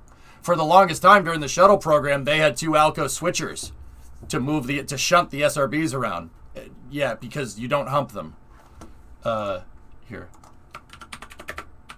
Yeah, I don't think I need to tell you why humping around a 1 million pound SRB segment is not a good idea. Yeah, there it is. Hi, so look at the bogies. The bogies should tell you everything you need to know about how heavy that thing is. Any reason why they went with tracks and not rails? Yeah. Train tracks wouldn't do it, chillin'. Train tracks would sink into the ground. Yeah. They needed to use the crawler transporters because Florida's soil, swampy. That's why they use tracks. For moving a rocket this big, it's just too heavy. Those are 50-ton trucks if I had to guess, so 200 tons. Yeah, that's about right. Yeah. The segments are heavy. And then they have an HVAC. They have HVAC cars next to them because, yeah, you want to keep this cool. This is basically a big 1 million pound shotgun shell, and you do not want the primer to go off. Do you know that we have RCS and steam locomotives in Railroads Online? You have reaction control systems? Explain. Do not hump. But the N1 rolled out with trains. Of course it did, chillin', because Baikonur is on a geological step. The ground is solid enough. Florida is squishy. The Florida terrain is squishy. I'd recommend you just watch that video. Let me see.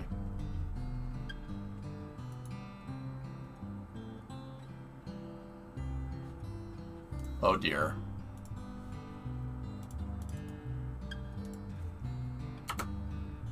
What are we getting into here? We are here. All right, let me take a look.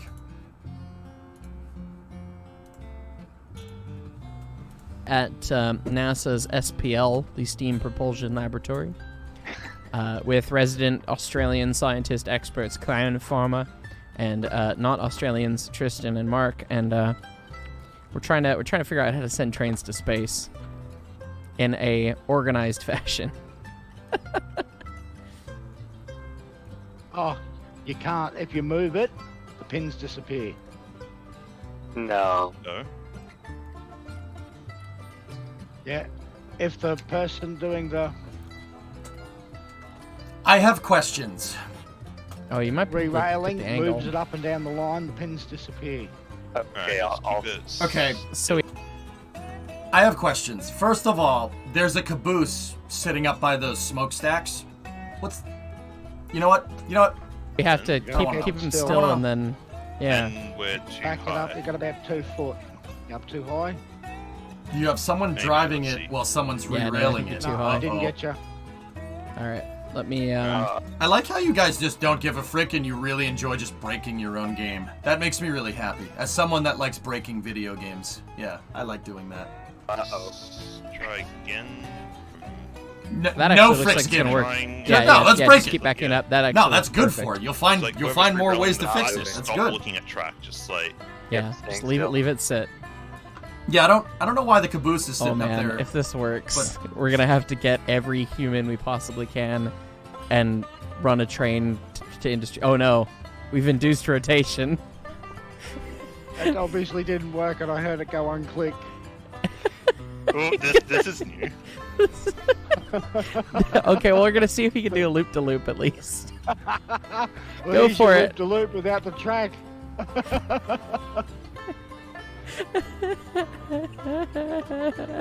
Oh my god! And I wonder what happens if I put the brake on. No, I can't operate the brake. Well, your wheels aren't in connection with the ground, so But it ain't working. It's pressure-fed RCS. That's yeah. A lot of rockets use reaction control systems like that. Same thing. The brakes aren't working. this is brilliant. Okay, when you rotate, oh no, he's chosen a new He's vector. upside down. He's upside down. So for whatever reason, if Gonna you apply pull the throttle, loop. once this has happened, it applies at This whatever is- vector the locomotive is pointed at. Ever. This is the most advanced thing I've ever seen. Oh, it looks like you're gonna impact the well, I guess you don't impact, you just phase He's through. coming down. It's going down. Looks like a comet with the with the. Oh my god. Pharma expert pilot. Looks like he's coming in for a lap. Would you mind if I made this in KSP?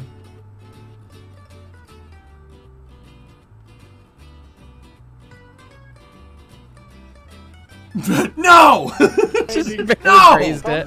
Hey, you got the No! lights up too high.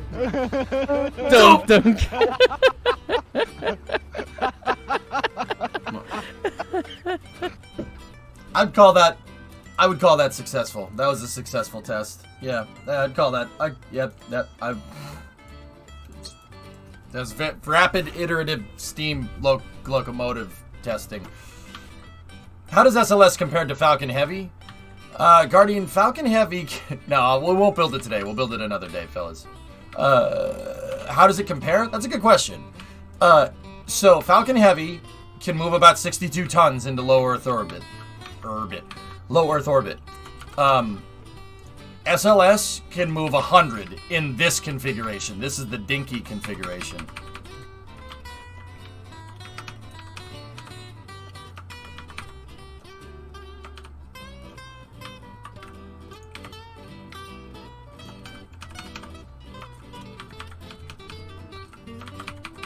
So it is a pretty big multitude more powerful. Functional steam-powered rocket. When do we start getting cheese imports from Luna? Yes.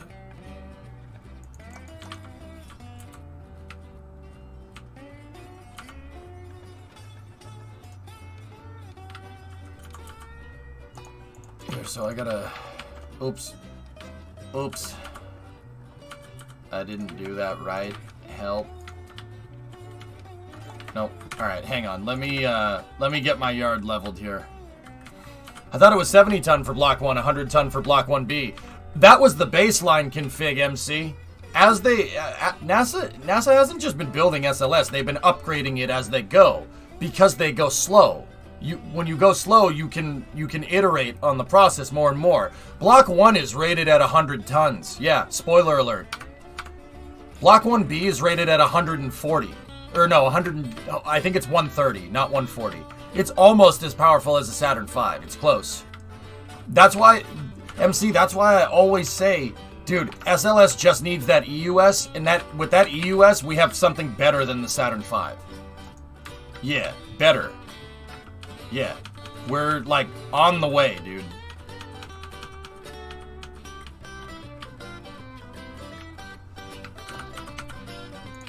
I have information. Eureka doesn't pull as hard as Betsy. Betsy's a switcher locomotive, dude. It has torque.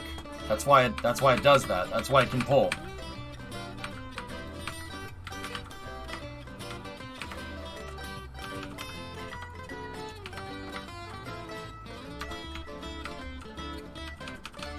What is rollout? Moving the rocket to the pad, GSF. Yeah, they're gonna move the whole crawler, man. What will the payload be on SLS launch? Well, Ron, this one's going to be a they have a capsule, a deep space capsule. So the Orion is designed to. It's a capsule that's designed to work outside of low Earth orbit for long periods of time. And this first flight doesn't have people on it, but it has the capsule on it. And they're going to send the capsule out to the moon. They're going to send it out to the moon, and it's going to chill there for a little while to make sure that the capsule can operate in deep space, and then they're going to bring it home. The Artemis 1 mission is basically, it's a big test flight.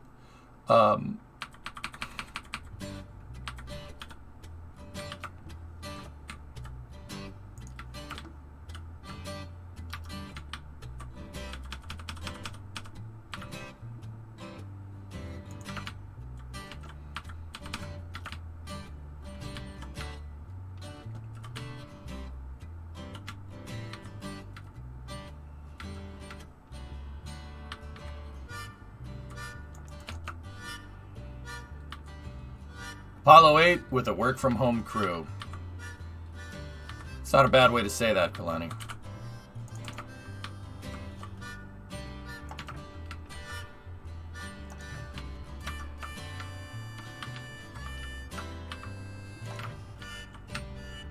There we go.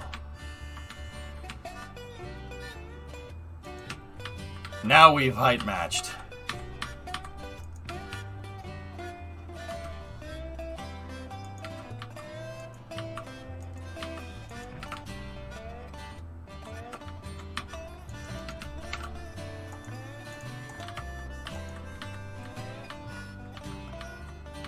I'm guessing SLS is expendable. Yeah, it's single use. For right now. So when SLS goes, then another decade for SLS2. Why not wait on SpaceX to refine? Would it be cheaper? Guardian, I have several personal opinions about that. Why not wait on SpaceX? Because SLS is ready pretty much now. And, dude, long story short, the entire space program since Apollo has been canceled is, well, why don't we just wait until we have something better? Why don't we just wait until we have something better? You know, let's stop going to the moon with the Saturn V because it's expendable. The shuttle will be reusable, so it's a much more sustainable way to go to the moon. Right? I've heard this argument before. And everybody's like, oh yeah, you know, that makes sense. It's a good idea. And then where did it get us? That got us further away from the moon, not closer. Now, I understand that SpaceX is an anomaly, right? SpaceX is not the space shuttle program. And Starship ain't the space shuttle program either.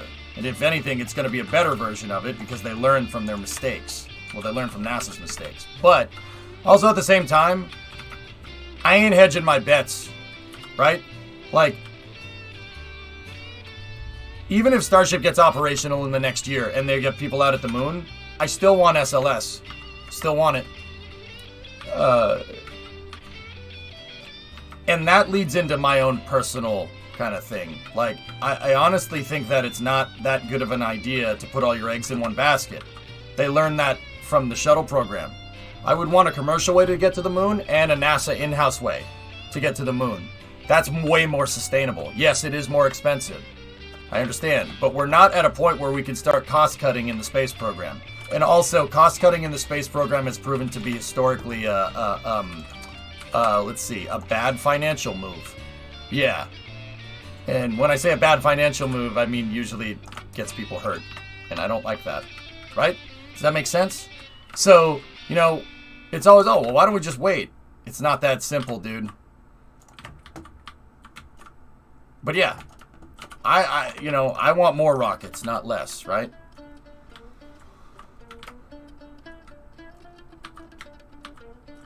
See last.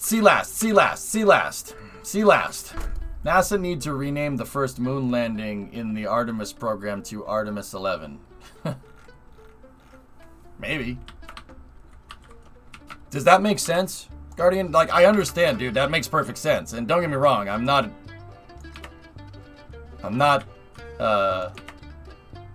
like trying to say that SpaceX is bad or anything. What I'm trying to say is that I want both of these things. That's the more, you know, everybody talks about more sustainable ways to get to space. More rockets is more sustainable.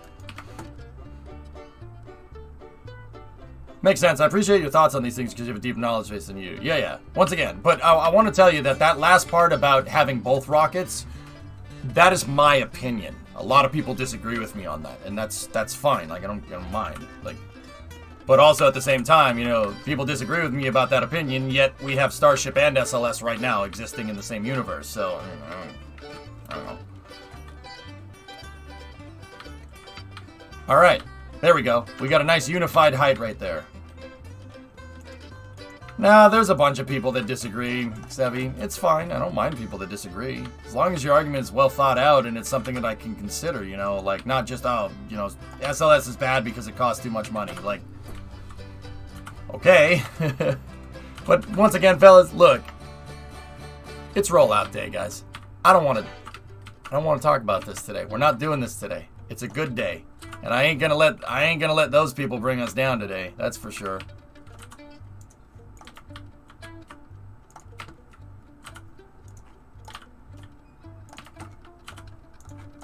Alright, now we gotta go over here and I have to do the same kind of height matching.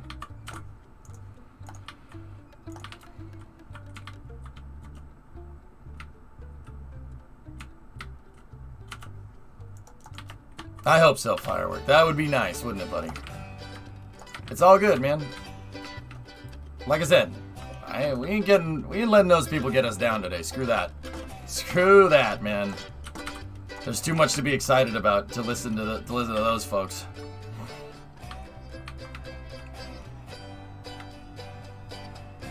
Am I right or am I right?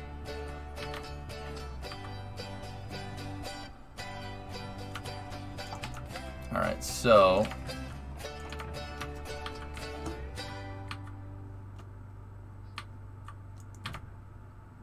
alright, so this is my guide track again.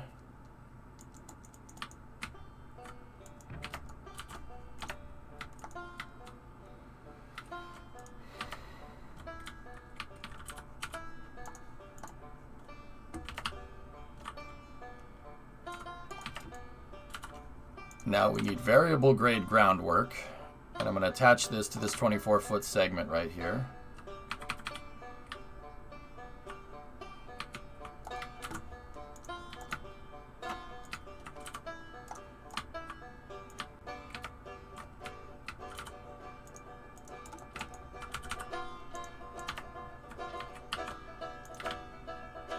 And we're going to get the right height here.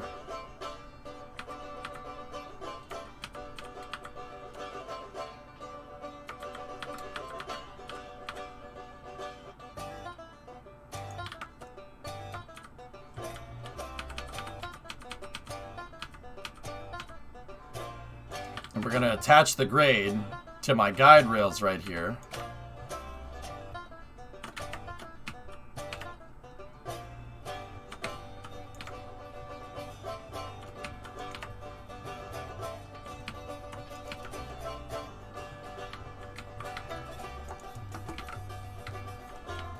That should give us a track that's pretty right.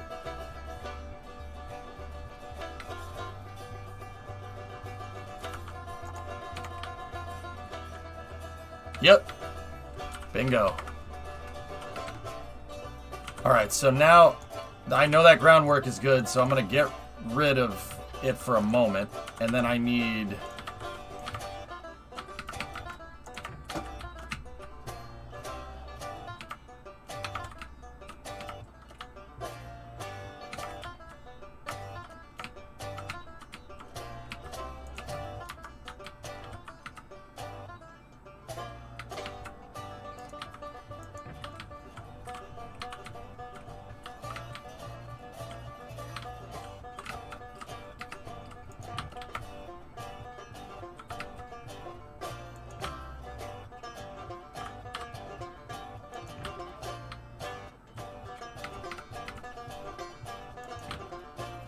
So I'm working, like I said, on my freight depot here.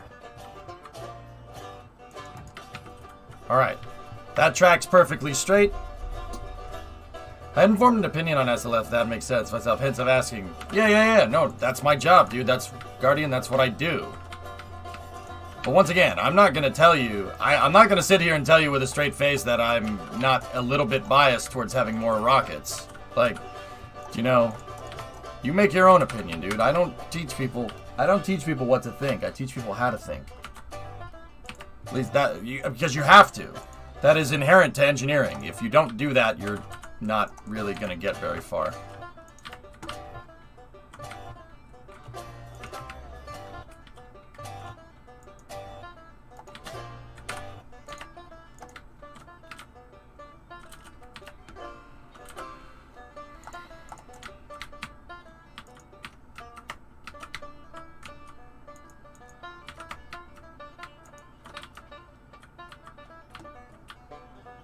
Does this game have different errors of rail? It's mostly narrow gauge right now.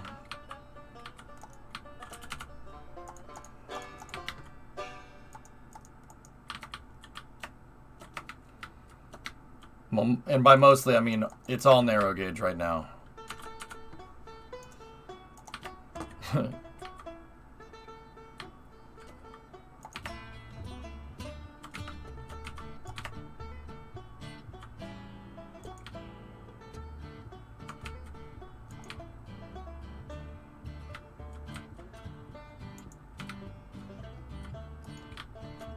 There we go.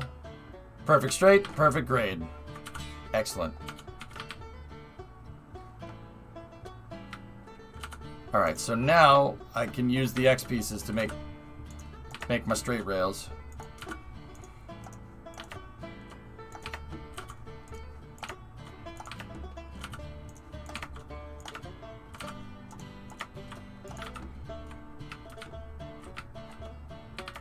And these should be pretty much at the exact same height as the rails that I made over here. And they should be the exact same height as my main line, or my current main line tracks. Once again, I'm looking to redo the freight depot here and kind of go from there. Does anybody have any idea what time of day Eastern Time SLS will roll out? Bobby, what do you mean, does anybody have any idea? Of course I have an idea.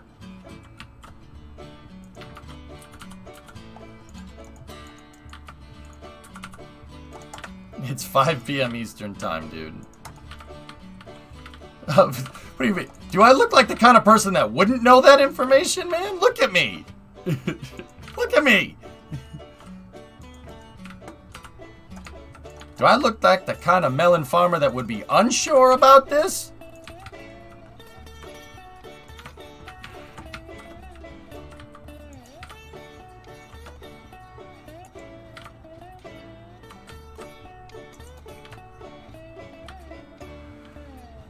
It's all narrow gauge.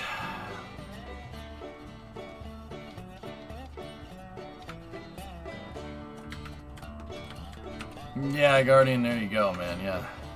I don't know why I asked Googleable questions. I don't care, Bobby. As far as I'm concerned, people ask me Googleable questions all the time, but if they're asking me, that means they want me to say it. They don't want Google. They want me to answer the question. You know what I mean? Like,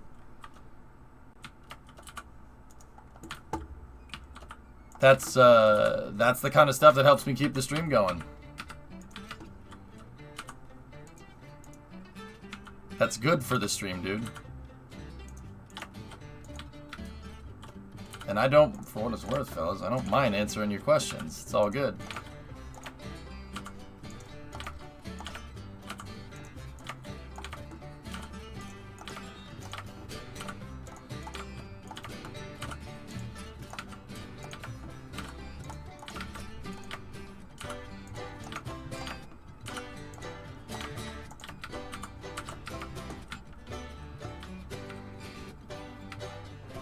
Yeah, there you go, Omni. Don't call me a synth for nothing.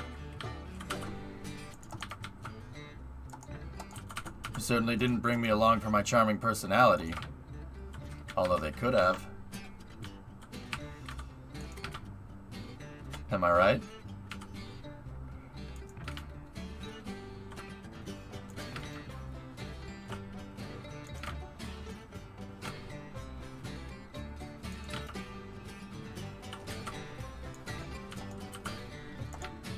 See, now that we have the height established, making the rest of this rail yard ain't gonna take very long. Discovery, go at throttle up.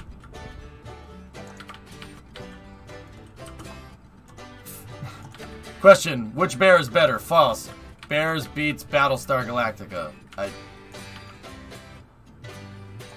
Yeah, 56 months would be on. Thanks, man.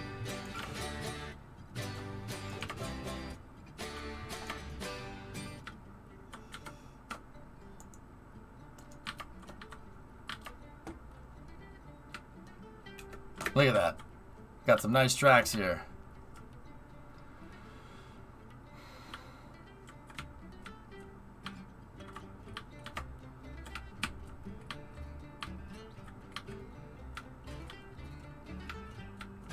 So, let's see. We have the freight depot, right? And which way do the freight depot tracks go? They go down like that.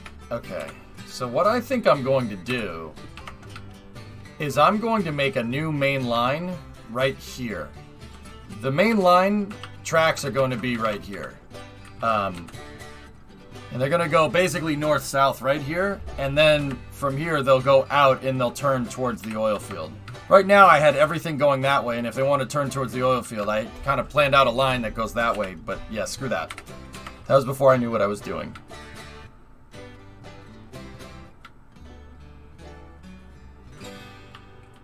Bro, I was just looking up your stats on twitchstats.net. Hearts of Iron has given you your second highest view count. Hearts?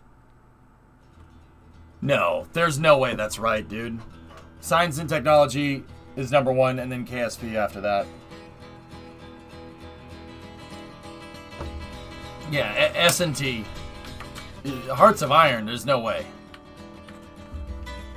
Hey, Jesse. Let me see. Oil? Who said anything about oil? I'll be honest, I hate looking at these numbers. I never look at the analytics like this.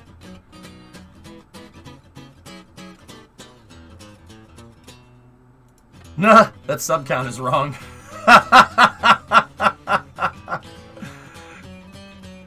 We are currently tracking sub numbers for EJ 24/7. This is a very accurate estimate. No, it's not. That's not right. That sub count isn't correct. It could have been a raid, Vasu, yeah. Let's see. Science and Technology is the highest one.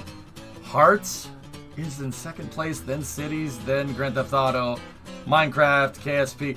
This is probably over a certain period of time, dude. Because if you just discovered this stream like in the past couple of months, you know, I would look like a variety streamer, but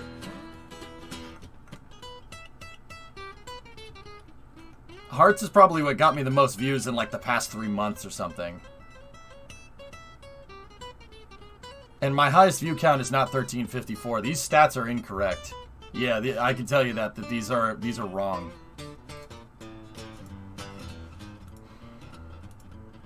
The follow count is right. Change it to all time. Yeah, KSP. KSP, Science and Technology, Cities right after that. Yeah.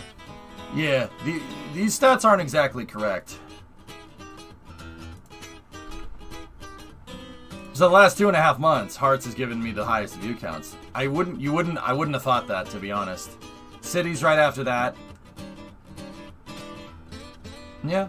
The rest of this is pretty right. The sub count is wrong. The account start is right. Total views, I'm 3,300 rank.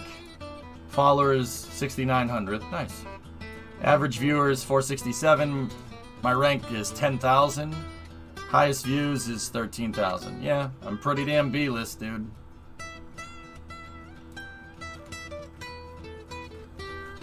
Yeah, it's funny. They say that the sub count is super accurate. They're off by about, well, pretty good deal. I'm not gonna say. I don't like talking about that, dude. Let's just say they're off by over 100 plus or minus. I'm not gonna say which direction. I kind of wish it was a sudden. I have only 1 subscriber. Now they're even more off because Access gave more subs. Thanks, man. Maybe it doesn't count Prime subs? That number's a little high if it was regular subs, dude. There's no way that I have 1,100 regular subs, dude. I highly doubt that.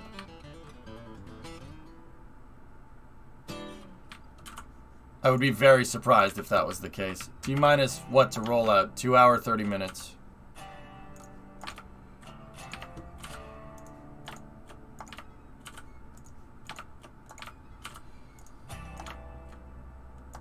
You always forget to use your Prime sub? Well, I mean, fellas, I'll be honest. I don't like talking about sub count. I don't like telling people to subscribe. I don't like reminding you that you can use your sub and everything. And I fully acknowledge that me talking about that just did. Which is why I don't do it. You sub if you think I've earned it. I really, really, even now, 10 years down the road from when I started streaming, I want to earn your subs. I don't want to ask for them. I'm very, very, very adamant about that. Hey, Bobby!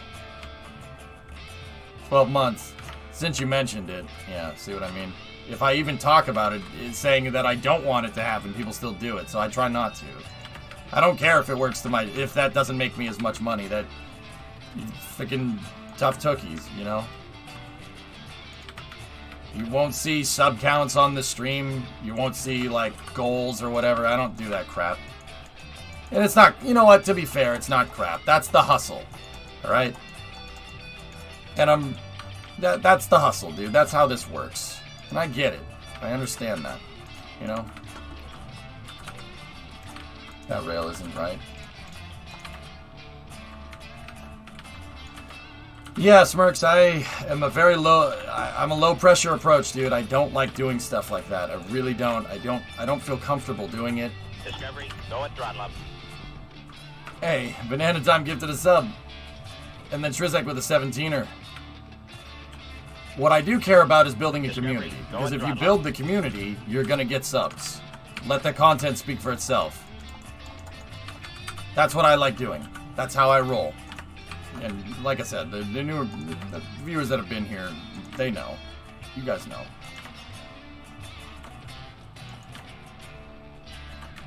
I would be very interested in a Eurorail design game that's more suited to design modern intercity trains. Yeah. I mean, Connor, they might have the scalability to do that someday.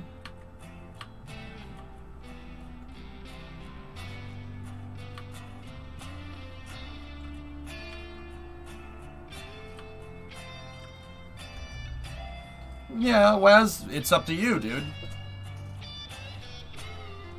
It's up to you guys. You know, I look. There's one big thing that you got to learn about streaming, and don't get me wrong, I'm inherently a pretty optimistic person, but here's the thing with streaming: no expectations. No expectations. You can't have expectations. You just can't. You're not going to grow a community correctly that way. Now, no, don't get me wrong. You can't just sit here and not make money all day either, right? But you can't really have expectations. That expectations like, oh, I'm expecting 100 subs this week. No, that's not how this works at all.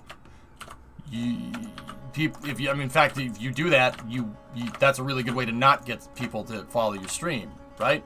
I don't have any expectations. I don't expect anything from you, which is why I earn subs and I don't ask for them. If you think it's fair supporting me, do it. If you don't, no problem. No grudges. It's your money, not mine. No grudges, no questions asked, man. It doesn't...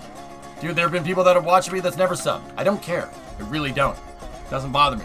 Because, dude, making a big deal out of that will make you go insane.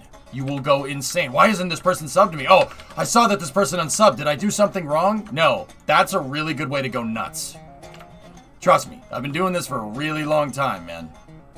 That's a really good way to go insane. Don't... Yeah, I don't do that. Screw that, dude. I don't... It's just... You know, it's not personal. I mean, some of the time it is, but yeah. People choose to make it like that. That's, you know, whatever.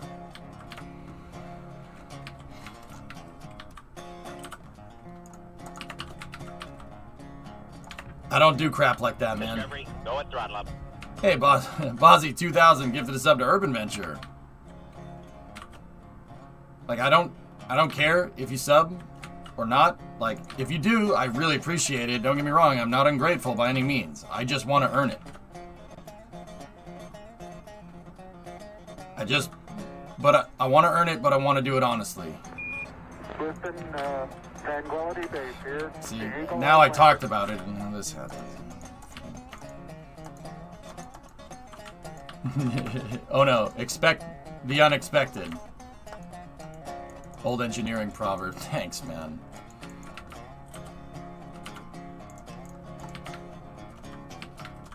I give people the opportunity to give me a sub. I mean, yeah, I don't. Yeah, or dude, that's a good way of saying it. But yeah, dude, no gimmicks here. No gimmicks. You want to learn about spaceflight? You want to come in here? You want to learn about spaceflight? Dude, I got you. Like, I don't like strings attached to stuff. That's annoying. Except if it's a puppet, and in which case you kind of need that. That was a joke. It was a bad one. I get it. People don't subscribe to me for my jokes, okay? Fistus, I ain't giving you nothing. Alright, that's fair. I don't take it personally. You really can't. Like, I've seen people, like, make videos about, oh, this is how you get more subs and stuff, and no, like, oh, you gotta drive the sub count. You gotta say, oh, remember, Twitch Prime, and dude, don't, yeah, no, that's not, you're not gonna create a dedicated following. That's very gimmicky. I don't like doing stuff like that. It's not my style, man. Oh, thanks, Sunshine. Stabby gifted a sub to War 2. Thanks, guys. I appreciate all the bits, and I appreciate all the support. You guys are very good to me, and I don't forget that stuff. I mean, dude, don't get me wrong. I'm not perfect. I'm not perfect. I make mistakes. Like, I made a mistake because with the 737 the other day. We were talking about the Max, and I misunderstood the investigation. And, yeah, a lot of people got mad at me for that. I screwed up. All right, cool. I'll make sure I don't do that again, you know? And I'm the one that's always talking about being well read into issues. You know, I screwed that one up. It's fine. Like, I'll figure it out. I'll get better. And I'll learn, you know? I'm not perfect, but I try to be. Got some bits to give away, but I don't want to spam the stream. Oh. Thanks, Isaac. We don't stay for your jokes, we stay for Geeson's. Fair. Alright. I always enjoyed the content. Thanks for the great conversation and learning opportunities. I try, man. But yeah, once again, no expectations. If you come in here with expectations that your stream is going to grow, you will fail. And you will fail miserably. Because it's almost never going to grow to your expectations. Ever. That's not how this works. You know? Right. These exist too. Happy St. Patrick's Day. There you go. What degree curve do you use for your logging camp rail? 10 degree per 100. So it's 10 degrees per 100. So it's 10 degrees per 100-foot chord. That's what it's called. It's called a chord when you're turning. I found you through DOS, but when I saw how you tamed the Kraken, I subbed. Thanks, Blue.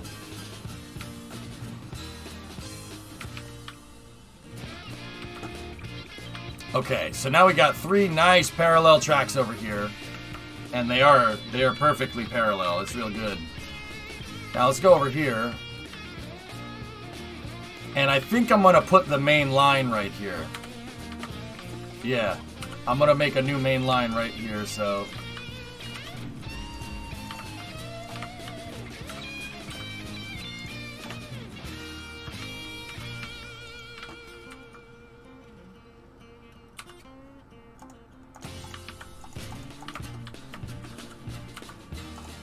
Hey now.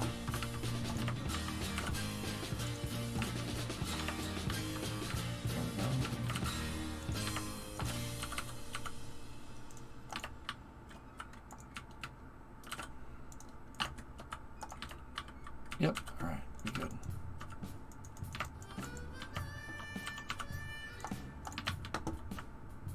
Thanks, guys.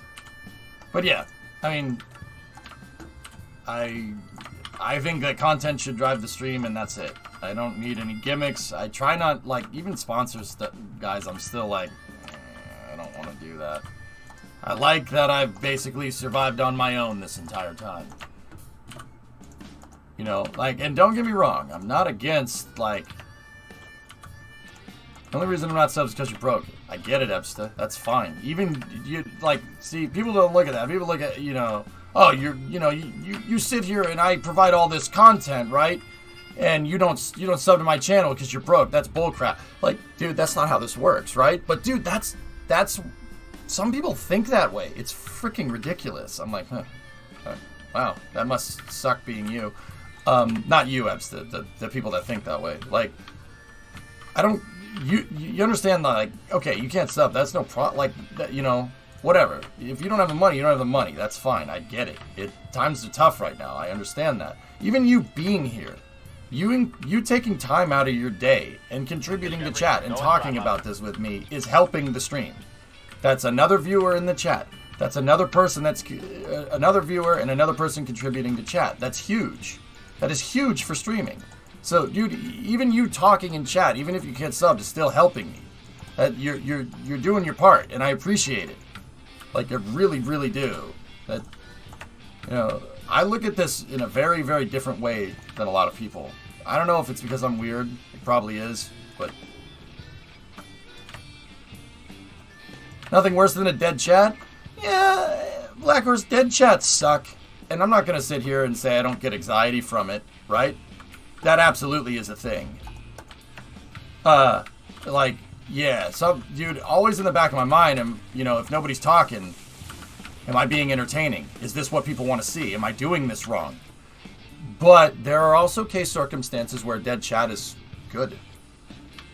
I'm serious. And that's more in my case than anything else. Like, that's more a thing with me and not like this stream. I've found that during NASA press conferences, I would always say before the press conferences that I shut up and I listen, right? And I shut up and listen. I mute the mic and I just sit there and listen to what they have to say, right? Because that's very important. Because I'm not smarter than NASA. It would be wise to listen to them, right? So there were times where I would have a NASA press conference on and my brain was telling me in the back of my head, like, nobody wants to watch this. This is super freaking boring. No one's talking in chat. But little did I realize that I had like 550 people in here that were all listening. Think about that for a second. That's pretty ridiculous. 500 people in the chat and everyone is listening. No one's talking. Or people I bored people to death and they're just lurking in the stream and doing something else. It could be that too. But 500 people, no one's talking? That means everybody listened to what I had to say and everybody's listening to NASA now. Because I said, I'm going to shut up and listen. There are times when dead chat isn't necessarily a bad thing. It was actually pretty humbling when I put two and two together. I'm sitting here going, why is no one talking? Hey, babe. And then it kind of dawned on me that everybody was listening. Hey, babe. Yes. Can I get your help really quick with the corned beef? Sure. Give me 1 second. Alright. I'll be back in a moment, fellas. Yeah, pretty much, Ono. I'll be right back. 1 second. Remo needs help. Smells good.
Alright, I'm back.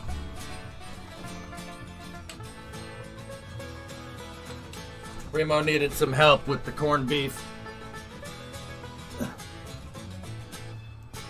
Should have bought some Guinness today. I wasn't even thinking. Should have bought some Guinness today. Hi, back.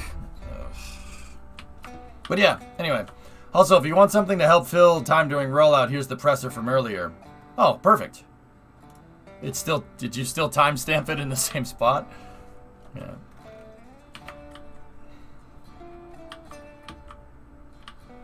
How do you forget to buy Guinness on St. Paddy's Day? I'm not Irish, man. I did not? Oh, I was going to say, it looks like it's timestamped in the same spot as yesterday, but alright, man. It's rollout day, Thomas. Guinness or Rolling Rock? On St. Patrick's Day, I would have Guinness.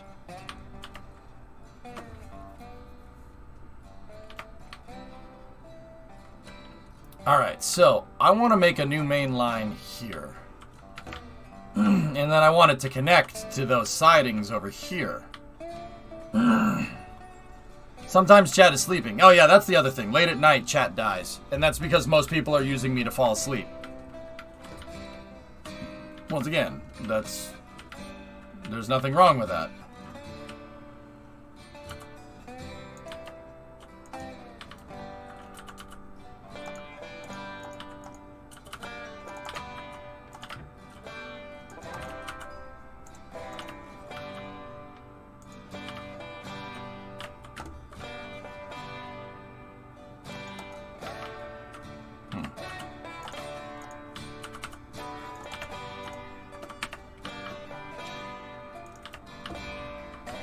Alright.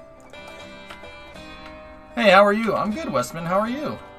I have a soothing voice? Alright, I'll take that. I don't know what you mean, but I appreciate it. I don't know, man. I don't hear it. I think my voice is nasally and annoying. But then again, most people don't like the sound of their own voice, so...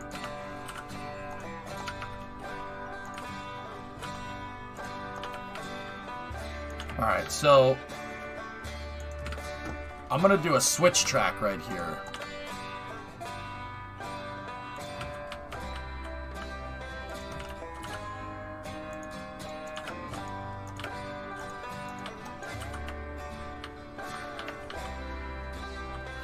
Can we get a full Boston accent on stream one day? Dude, the thing is that it only...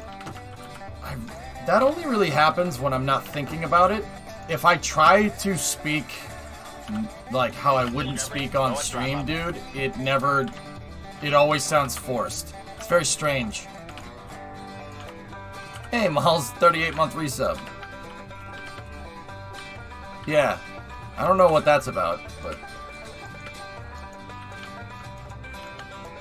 Alright, so I'm gonna make a couple of straight sections here. And this is gonna be my new main line here by the freight depot.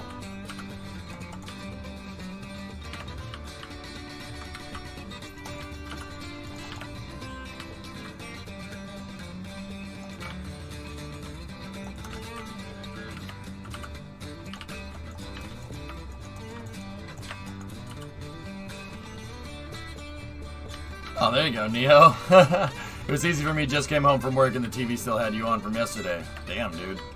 Appreciate that. What's that, Guardian? Yeah, Guardian, I know, but this is an awesome version of Amazing Grace.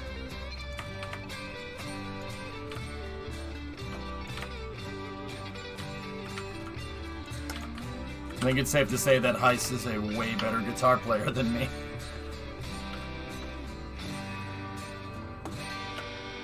I want to see you in your natural habitat? Oh, jeez. Yeah. No, you don't. No, you don't.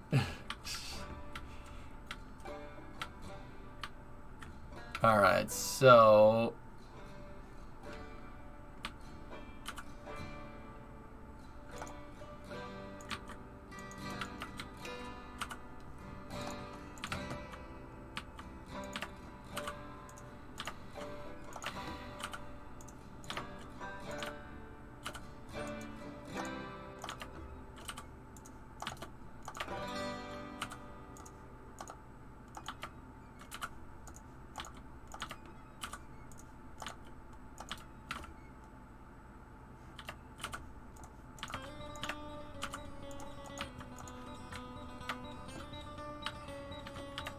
I do believe it's 5 of these, right? Okay, so let's get rid of 1, 2, 3, 4, 5. And then we need to switch right with the switcher on the right, like that. Or I'm stupid.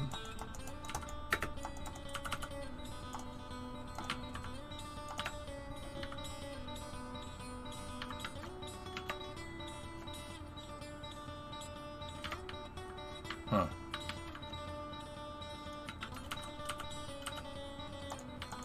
Oh, I remember how to do this. Hang on one second, fellas. That's not right.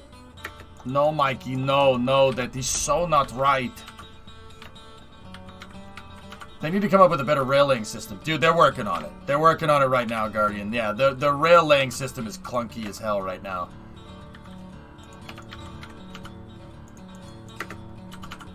They're working on it, dudes. Game, like, once again, super early access, okay?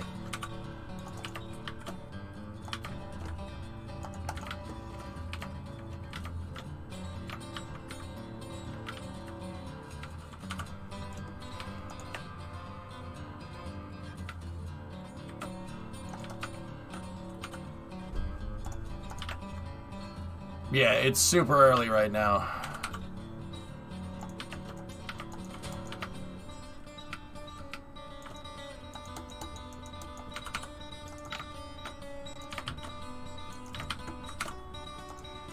But once again, it's just a little bit on the counterintuitive side right now, but they're gonna fix it. And I have that like on first hand from some of the devs. Like, I had the pleasure of you know, having some of the developers in here from time to time, and yeah, I asked them all these questions like right when I first started playing Guardian. You know, I asked them all these questions like, oh, you plan on doing this? You're gonna do this? You're gonna do this? Because I knew people would ask. And look, man, the other thing is like, you know, I was talking about paid sponsorships and stuff. I don't get paid to play games. Like you guys pay me. I really don't like having a company be like, oh, try out our game and we'll pay you. No, I don't like doing that. That's not cool. I don't appreciate doing stuff like that. So, like, with that being said, like, if I'm gonna play an early access game like this, dude, I want the early access game, like, if I play an EA game and I'm still playing it, dude, that means I see the potential and I see that it can be an awesome game. Like, the reason why I want to play Railroads right now is because I want to tell people about it, because I think it's a game that you guys would like to see. I think it's a game that you guys would find fun. So, can't believe that F1 is this weekend. Dude, I'm ready. I am ready. I've been jonesing for racing for a long time. Jonesing, man.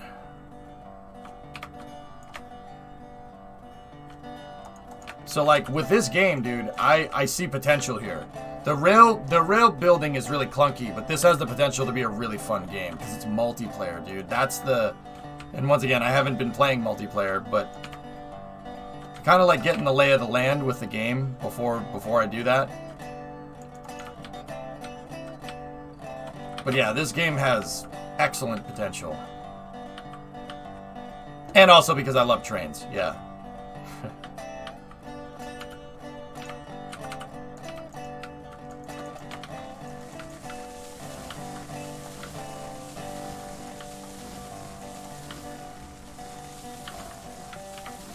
Alright, so this is going to be my new right away for my main line. Over there, I'm going to put switches and stuff. We'll build a freight yard over there. And then like an engine shed and whatnot. Yeah, Malls, I know. Your instincts seem to be correct. Once again, you know, been doing this for pretty good amount of time, dude. I know what games chat will like and what games they won't.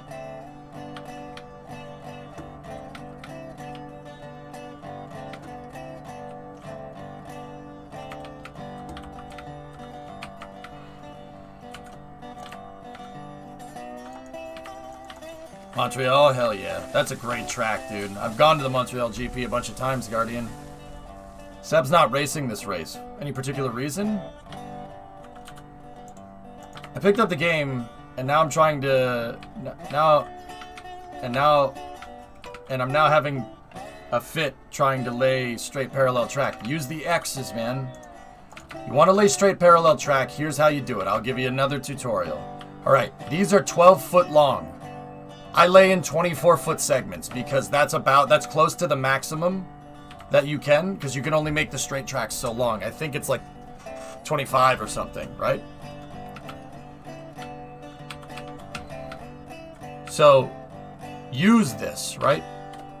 Check this out. Now, use the 3-foot rail, lock it in, and then lock it in over here, right? That gives you a perfectly straight rail, because you need, every time you place track, you need a datum to make it right. See?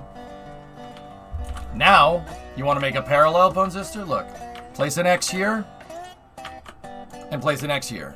And now, you don't even need that. Now you snap 3-foot rail to the switch, snap 3-foot rail there. Rinse and repeat, dude. I'll see it again. 1, 2, 3. Demolish 1, 2, and 3. We don't need those.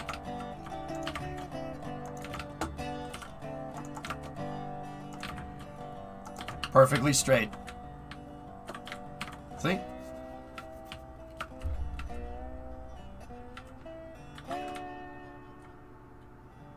Seb's not racing this race because of the COVID. And then I lay the groundwork last. Which is funny because in real life you don't do that. You lay it first. And then, just to be absolutely sure, this is another thing, Phone Sister, that I use to safeguard. I place the groundwork in 24-foot segments as well. So, if I need to change something, say I wanted to add another switch right here, I could just delete the groundwork in the segment, or we could just delete the rails and then put the switch in. I always make sure to make my groundwork in segments as well as the rails, so you can take parts out and add parts in. This is why the other day I had so much trouble trying to retrofit the sawmill lines, because I didn't make them that way. And it was really difficult to get it all correct.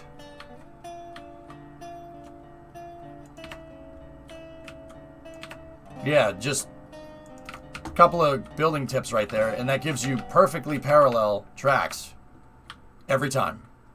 Look at this. It's perfect. It's straight and it ain't moving. Well, unless they add erosion in this game. The next major update to that game is going to be taking it to beta. To this game, you ever stared at it? Marveled at its beauty? Its genius? Now, quick tutorial on making curves. And pretty much making any type of shape here. I need that tree gone. So, I want to make my main line turn left. Right here. This is the old track. We don't need... Well, no, it's not that I don't need this, but... I want to make the track go that way. We know, because we match the height over there, that these are more or less at the same height, so we don't need to worry about that. That's easy. That's already done. Or that's the hard part. That's already finished. But I want to build a new main line, and I want my new main line to run here. And ideally, it would be nice if one of these rails picked up on this. Now, this is where this gets a little bit difficult to do. But it's okay. You have nice curves in game.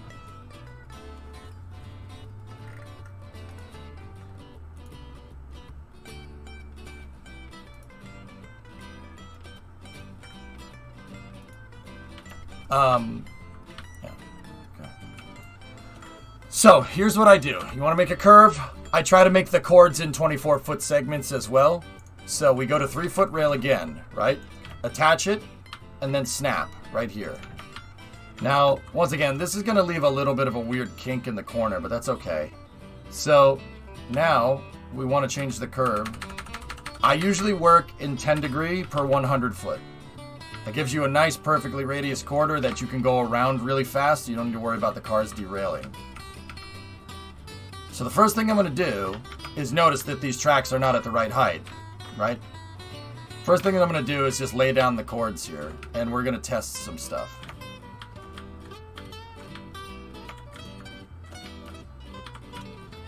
Now, that kinda could work, but I'm not particularly keen on it.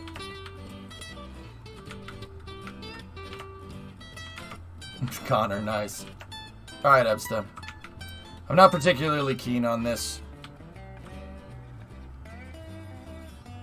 But once again, this is just the guide tracks, so I'm only placing this down to kind of see how much the radius corner will be, and at what point do I get parallel to those tracks. And these tracks are just basically my guidelines.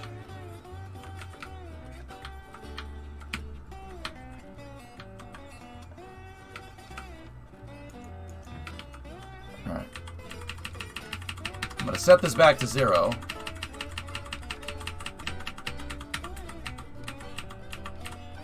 And we will see. Make a couple of...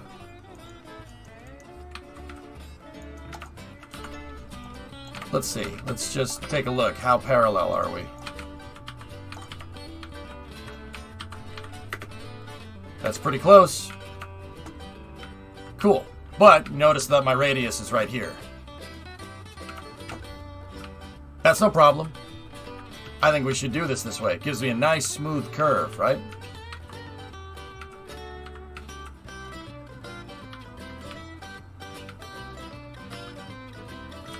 So, this is going to be the guideline for the new track.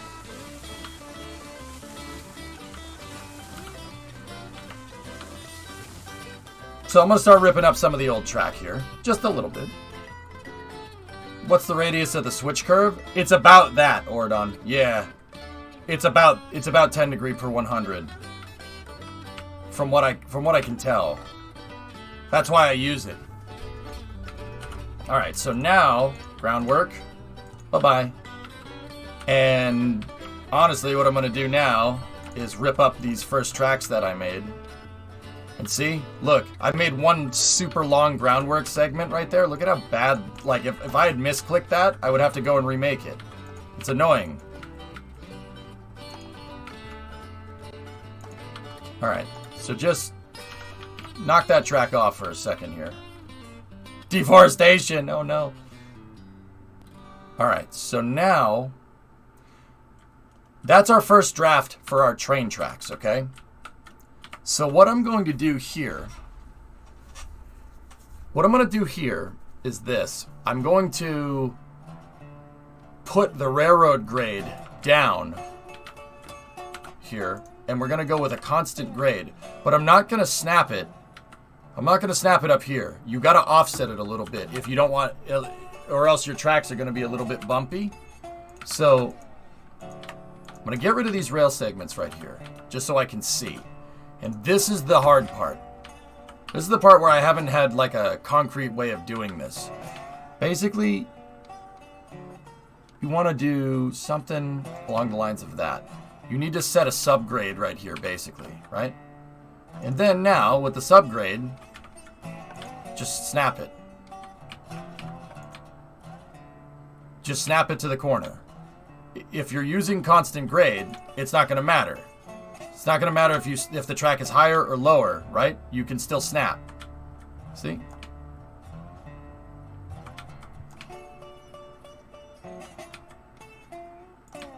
And I'm using the guide tracks as a footprint here.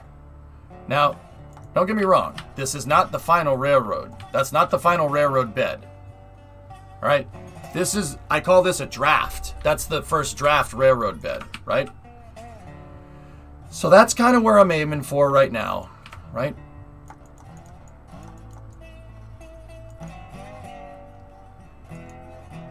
That's kind of what I'm aiming for, right? It doesn't have to be perfect. And I want to make sure we get rid of the first draft rail, or else it could snap, the rail tracks could snap to it. Okay, so now what I'm going to do again, right? I'm going to replace these down, okay?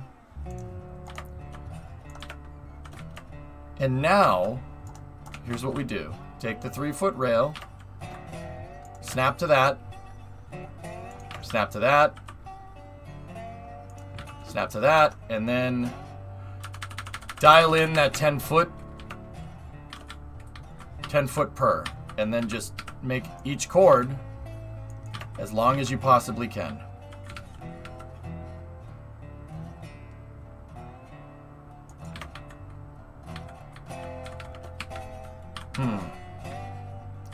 Sometimes this doesn't come in exactly right, and it's kind of annoying.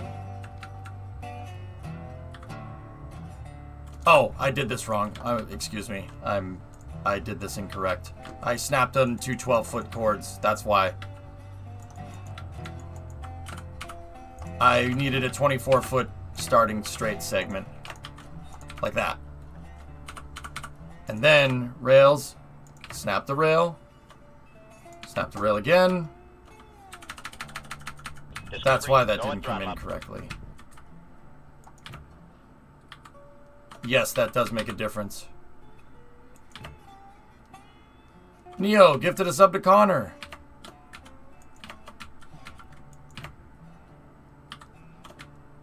So you gotta be careful right here. You don't want it to snap to those rails. The rails that are underneath, or else the train tracks will go into the ground.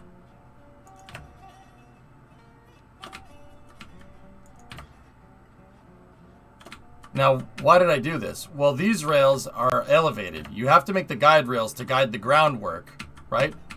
The first set of rails that I laid down, like I said, are pretty much for... They're pretty much just as a guide. They're not... Because those rails just go with the terrain. They're not going to work very well.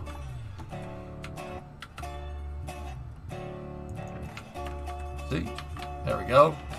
Now... That's still parallel. It shifted just a little bit, just because some of the chords are a little bit longer than others, but it's not enough to make that big of a difference, right? So we get rid of that, we get rid of that, and get rid of those rail segments right here. We can dump the groundwork segments over here.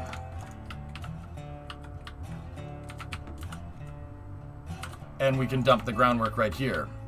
Now keep in mind, we might still have some rails underneath in certain segments that we don't want the game getting confused. We don't want the game like, yeah, see, there's still a little bit of rail under there that I didn't get. We just got to make sure we... Let's go over here. It should be easier to get at. There we go. You don't want to accidentally snap to that, and you don't want the game freaking out and being like, oh, what is this? I don't know. And the train like going into the ground or something when you're driving, right? Okay, so, look, the corner goes out a little bit. There's a way to fix it. I forgot how to do it, but it's no problem. So now you do the final grade. So constant grade, and then you snap it right there. And then with this grade,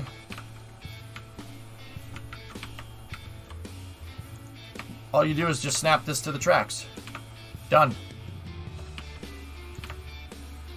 And it should be at the exact same height.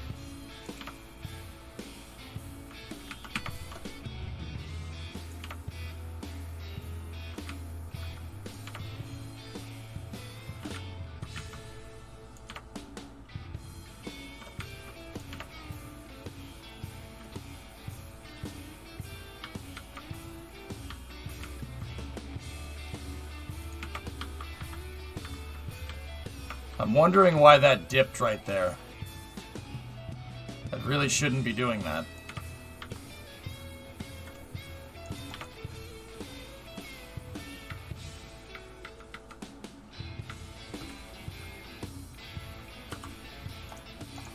There's a slight variation in height right there. I don't like it, but that I'm willing to kind of be like, nah, it's okay. So what I'm going to do is if we go back into groundwork, we tap in variable grade, and I just do the same thing, right?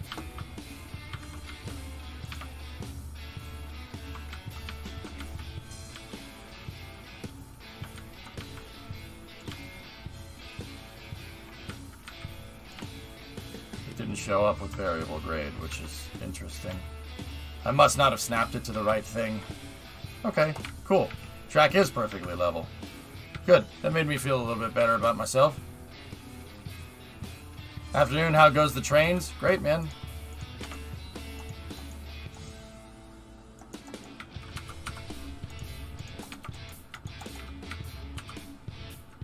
Yeah, it's going real good.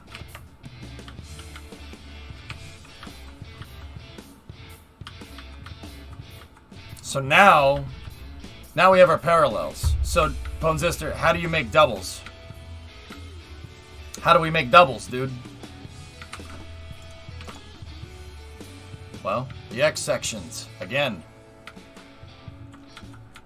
So, I'm going to walk down the track. We started right here. And then I'm going to attach these. I'm going to lock them into the rail segments, like that. Make sure, sometimes they snap backwards. You got to make sure that if one snaps backwards, that every one that you place down is going to snap backwards. Like, see, that one didn't. That one didn't as well. You don't want to get confused. This doesn't work if you don't do this, if they don't all snap the same way. Man.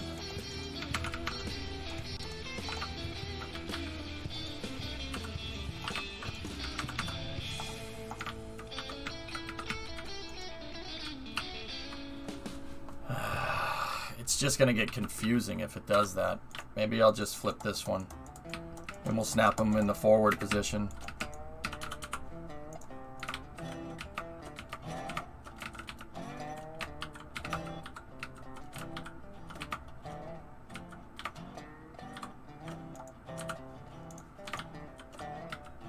There we go. I got one to snap forward. Now check this out. Now that I did this, every single section that we try to place after this is probably going to snap backwards. Watch.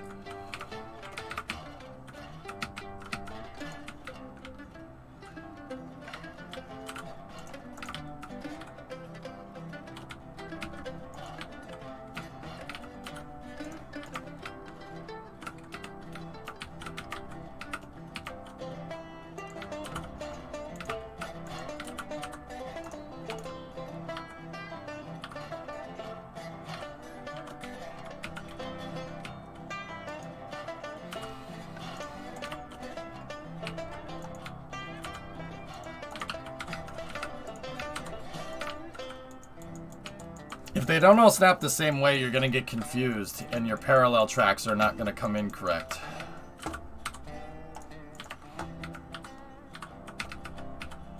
Snap forwards. Ready?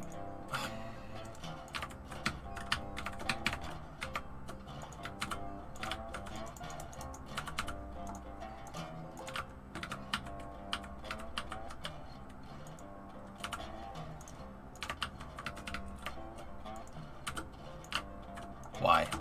Why do you hate me, game? What did I do to you? Ice, why does it hate me?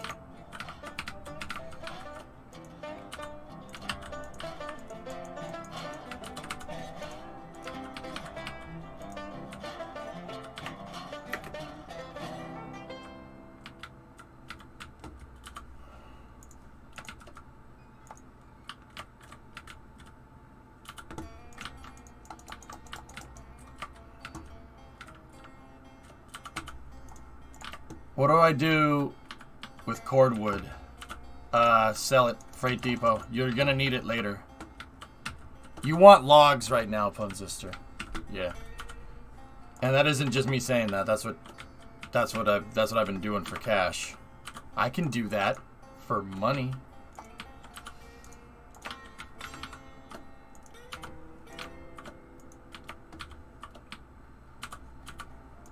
All right, so check this out. Ready? So now what we do is I just make sections like this, right?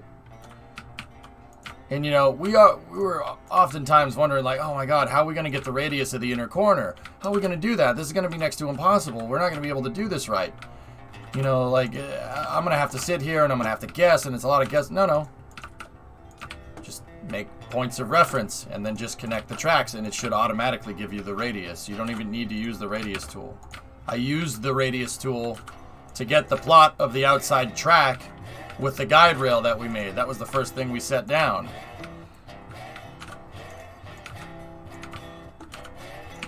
So now you get rid of this, Punsister. Watch, ready? Snap the rail. And because we snap forward on the rails, we're attaching to the back part of each.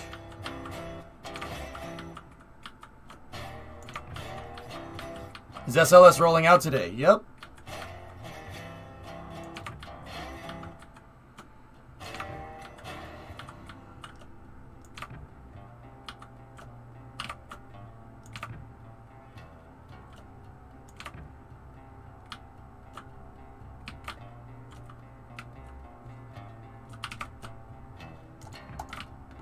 And now,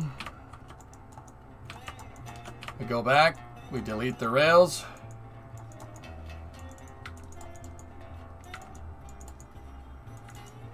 Or delete the X rails, don't delete the actual rails you just placed.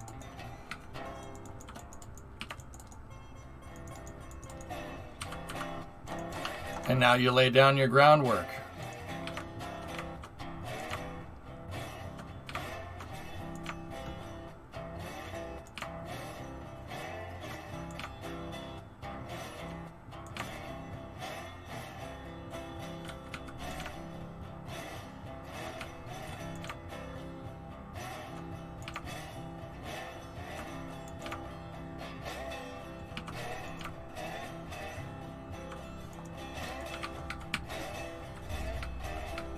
Done. No launch date, Julie. It really depends on when they get done with the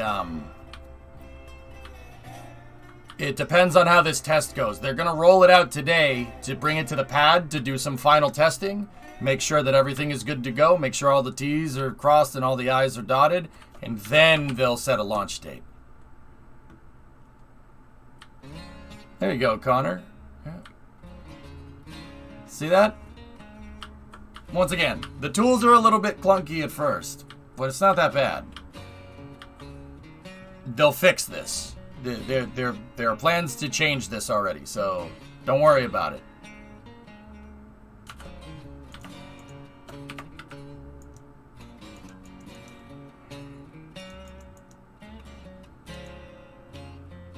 See, look at all this groundwork I would have to relay, and yeah, screw that.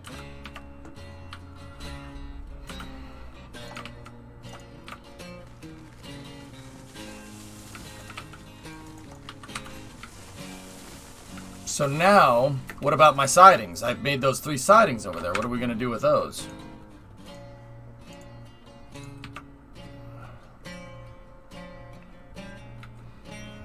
Well, I'll make a track that comes off right here.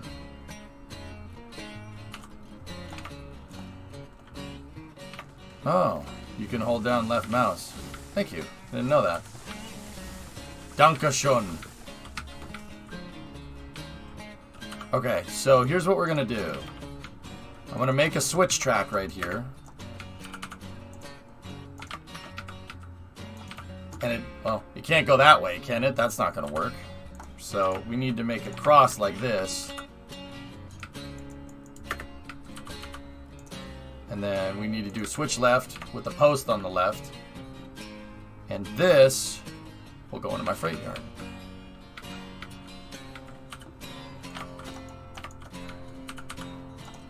The next thing I'm going to do is this. Watch. Maybe I want parallel track switching because I can, right? Maybe I want to do this. Oh. Maybe I don't want to do that. Maybe we don't want that. Multi-track drifto! I wonder if you can do that in this game. Alright, let's put a 24-foot section in between the switches, okay?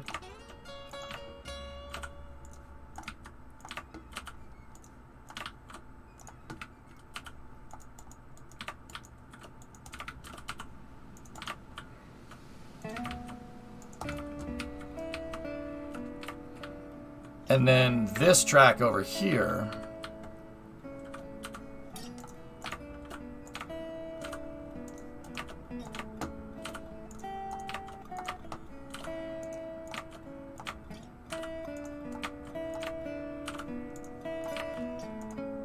Oh, that's not going to get us anywhere now, is it? Actually, we probably don't need that last segment.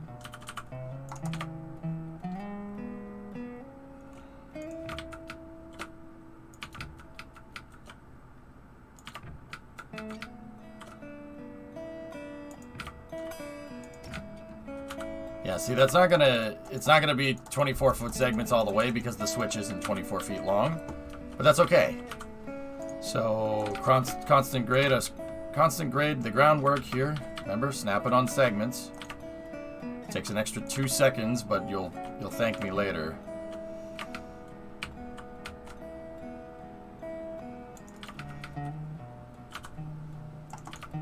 And make sure that you snap to groundwork that you already have placed. Like, don't snap over there and try to make the groundwork go this way. That'll get the groundwork to be all non-uniform. You want to make sure you're snapping to the same points every time. Same workflow every time will get you what you're looking for.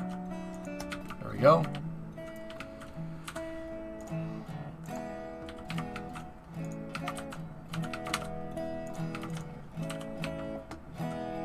Yeah, without trying to be rude, what's this game and what's the goal?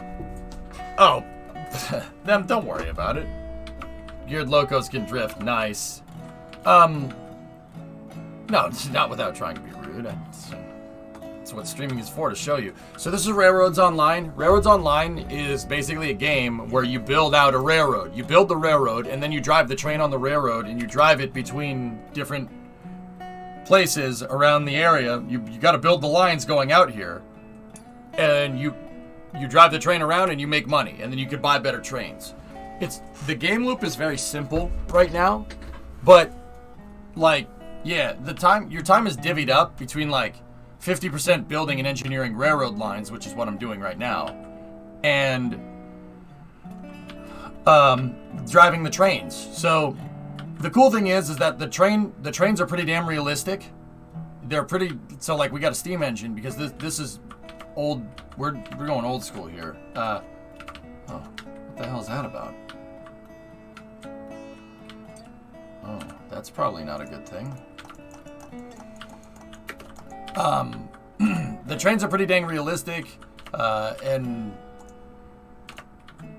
yeah, so if you want to like drive a train in this game, it's pretty damn fun because it's pretty damn like much like the real thing, man.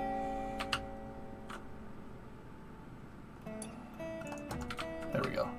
I'll bridge that gap. Oh, no edge right there.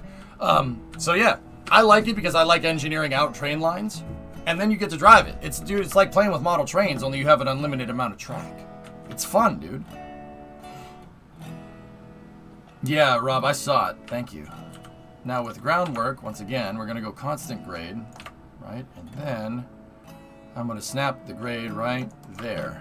There you go. Perfect.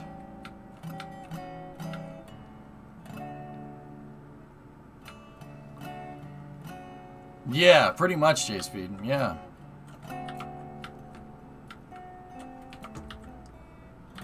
Roller coasters are also a thing. Yep. So yeah, it's a game, dude. It's fun. I really enjoy this game a lot.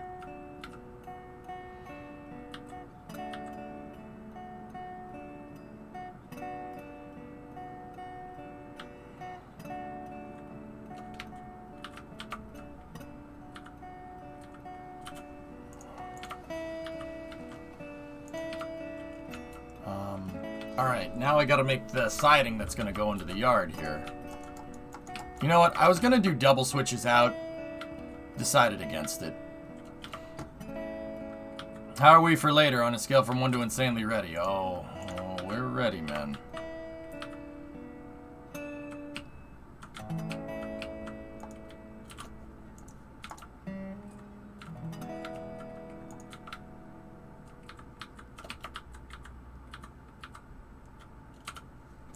So now I'm gonna make tracks out here. We gotta be careful. It might be hard to lock some of these into position.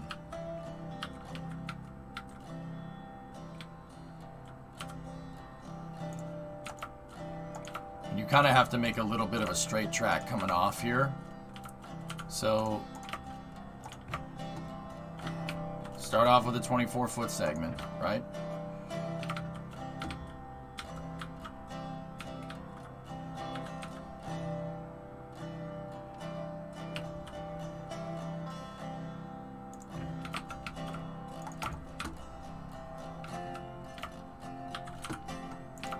See, that one I didn't use a snapping point. I just used the rail to find the right height. There we go. Now we're talking.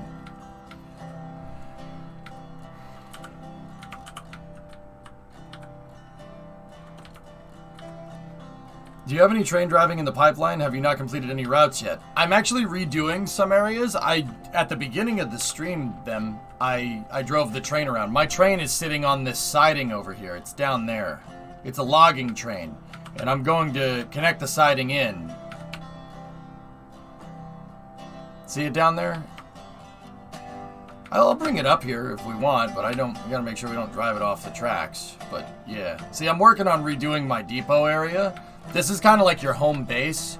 You can bring products to the depot right there and sell it. So what I was trying to do is I started building a freight yard over here, right? And then over here I have my main line. This is the main line. So this is like the station right here for the main line. And then I started building it out. And originally my junction just connected into my short line that I had over here. But I didn't want the main line to go into the freight yard and end over there. I wanted it to keep going because eventually, right now, my line goes from freight depot to sawmill to logging camp. I don't have smelter, iron ore mine, coal mine, refinery, ironworks, oil field. I'm going to have to make a line that eventually goes this way, turns right out of the freight depot and goes to the oil field, right? So, I'm redoing a couple of things here. Yeah, Urban, it's coming along, man. I'm pretty dang happy. So, oh, yeah, see, I screwed up the groundwork right there because of that grading thing.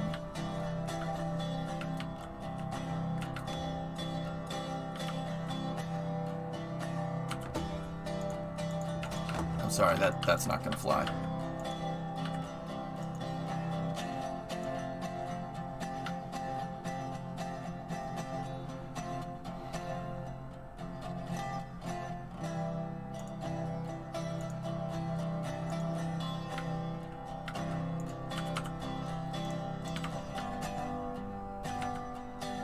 Five o'clock is first motion, aces.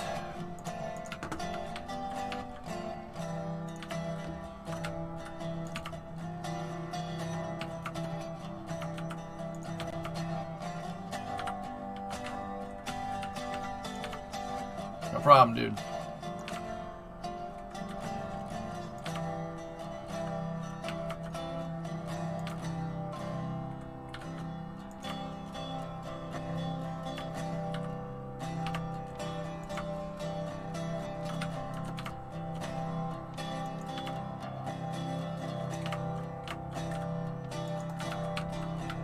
I have some overlapping ground segments there, but that's okay. So now I'm going to connect in the siding back into the main line here.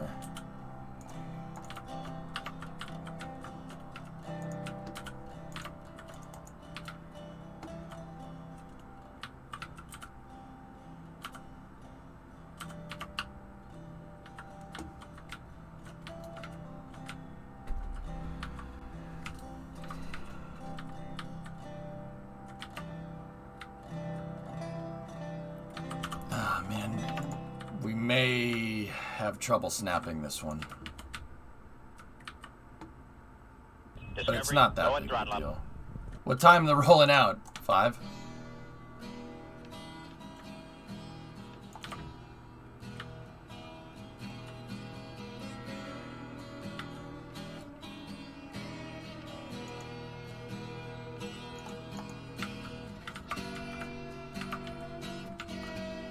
Yeah, because that outer track that I did right there is the maximum radius.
Wow.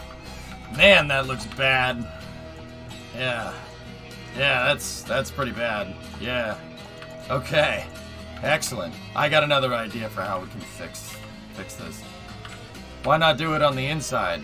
My junction is on the outside of the tracks.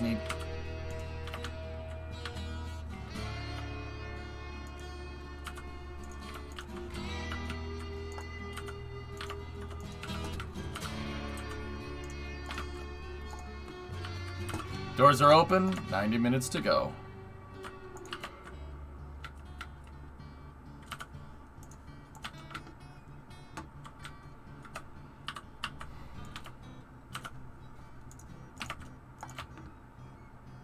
Alright, so we'll get to the first radius, and then what I'll do here, I want the track to curve because I have 3 tracks over there that it needs to get into, but I need to get into my old main line here. So I am going to put a switch right here.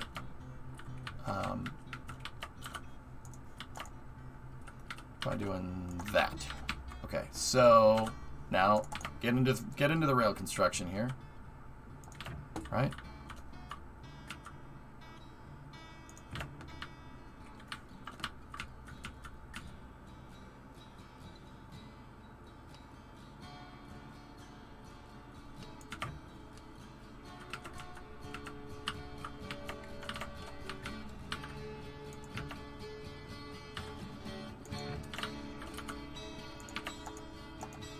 Always try to make the whole corner at once, or else it's not going to come out right.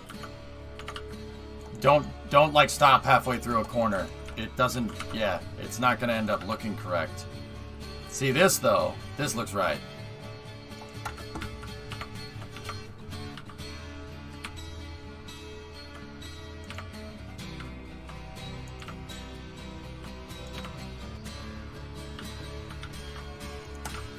There we go.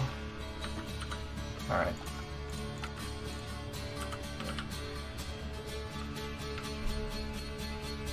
That's correct, drummer. This is just first rollout, dude. So.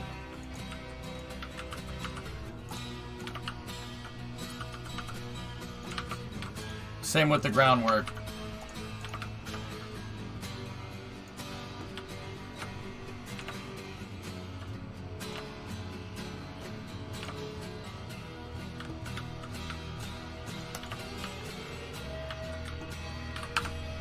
Yeah, wet dress rehearsal rollout, dude.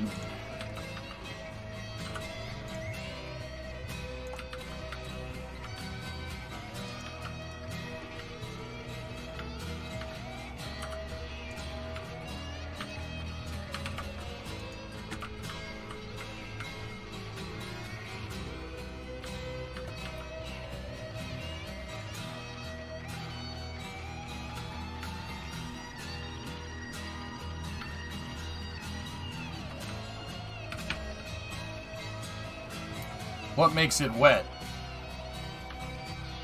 Wet dress is meaning, in rocket speak, that means they're using fuel. They're gonna tank the rocket. And I'm not talking about a cryo test either. They're gonna fill it up with fuel.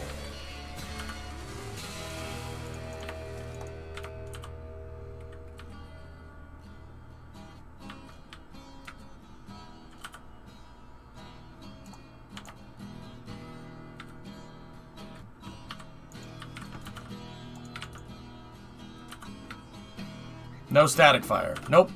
Wet dress rehearsal basically does everything up until you need to static, up until ignition. And then, even after ignition, they're going to test the scrubbing procedures for SLS.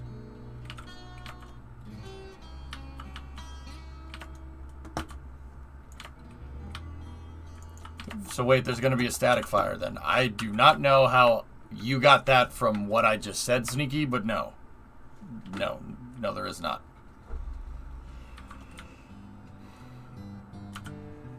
I don't know how you got that from what I just said, dude, but yeah, nah.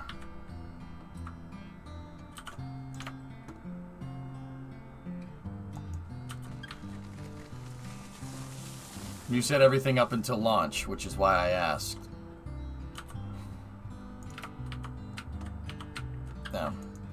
Alright, I get you. No engines are firing today. No.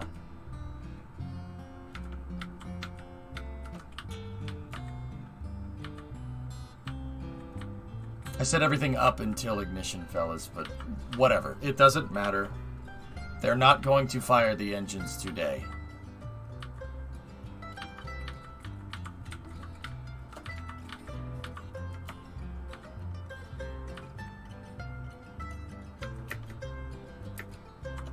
SRB static fire was a long time ago, if you really want to know.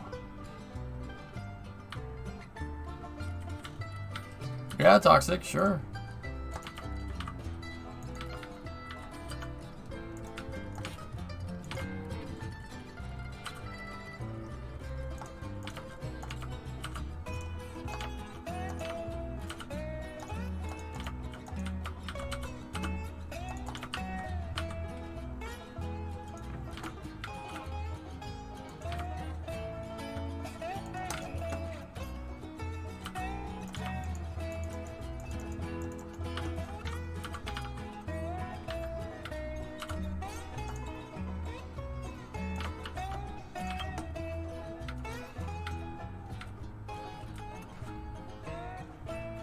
Can the new non-shuttle era RS-25s even restart without refurbished even after being fired once? They can, but they don't need to. They could. You'd have to take the engine apart.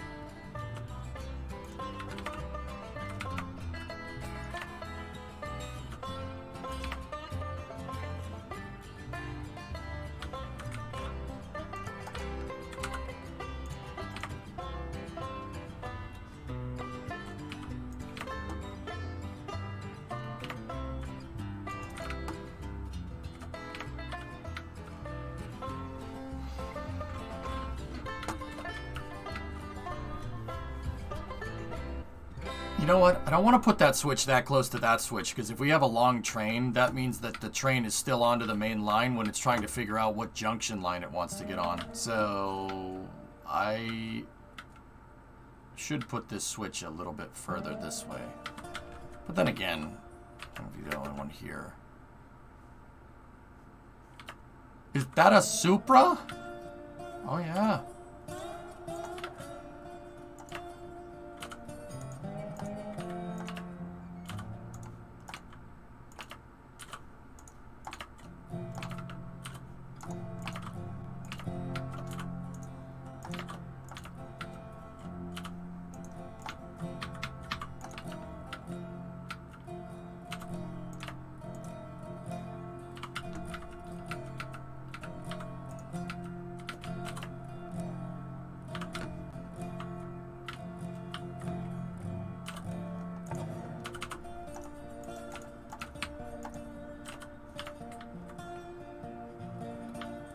What is the game?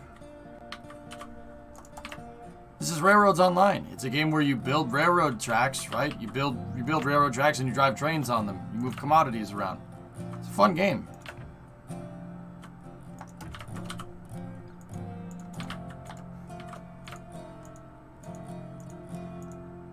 I'm building out a new freight yard for my train system.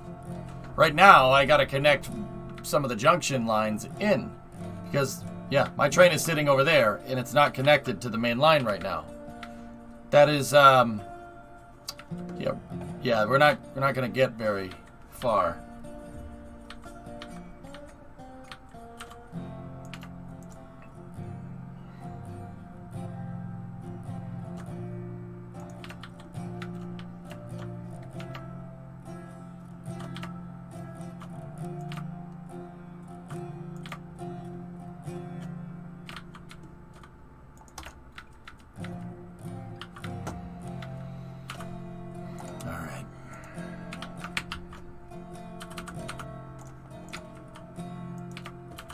So start with a 24-foot segment. I haven't played Kerbal in a while, but I'm trying to dock to a space station. Should I launch into an orbit in front of it to dock or behind it? I'm going to put it in 7x70. The station is in a 90x90. Let the station get out in front of you. Go for an 80 by 80 orbit. Get it out in front of you, probably about 20, just a little bit past. And you being in the lower orbit should get you where you need to go. Okay, about 20 more minutes of railroads online, and then I'm going to take a break, and then we're going to start coverage. Did you figure out the log unloading bay and too tight of a curve near it? Yep, all set. I've been offloading logs for making money.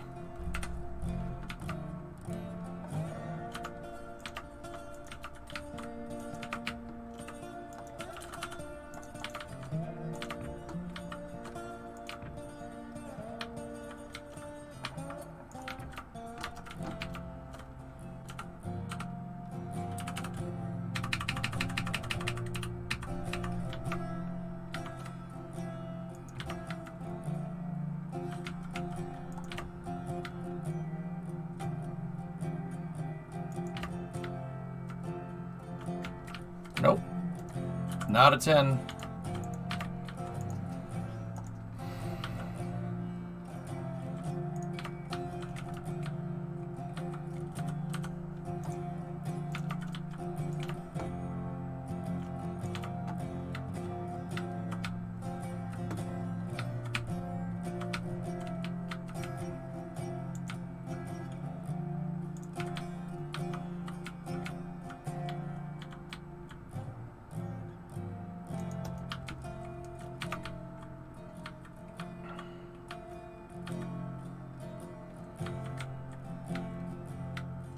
That's a little bit of a sharp corner, huh?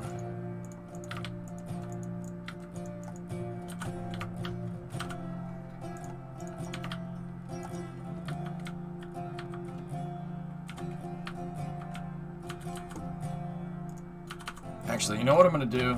I was going to start the corner up there. If I start it backwards one, so basically right here, I think we should be good. So snap it there, and I have to do guide rails now for this part where this whole thing has to connect.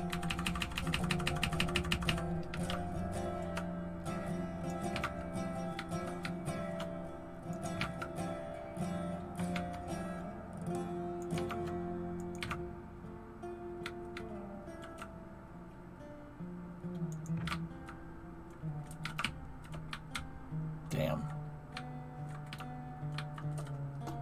I think this one may have been on a 15-degree radius, but it looks like the starting point is good. Ugh.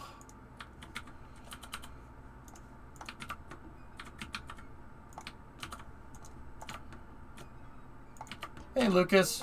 How are you?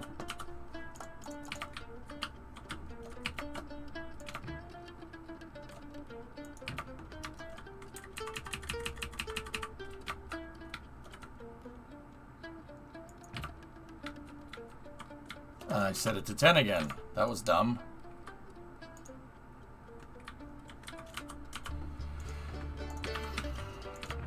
Move it. Yeah. Yeah, Sneaky. Where is the move it tool?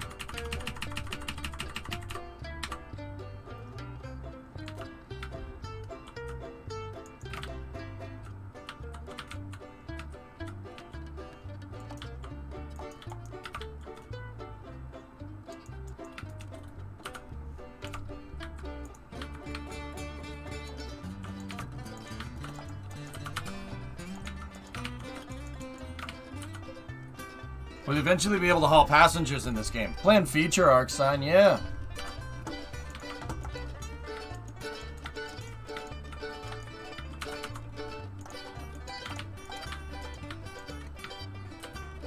We're gonna do it this way. Makes more sense.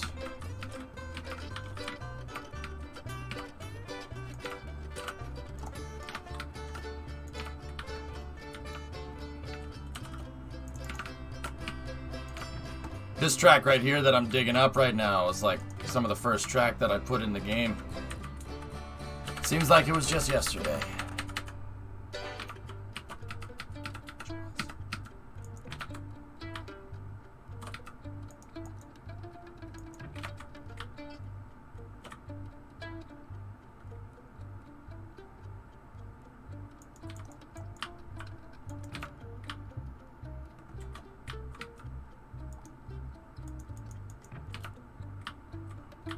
Seems like it was just yesterday. It was like literally a week ago.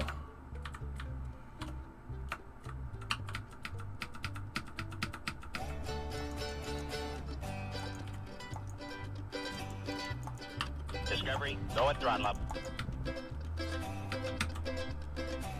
Yo, thanks for giving this up to Lucas. Much appreciated, man.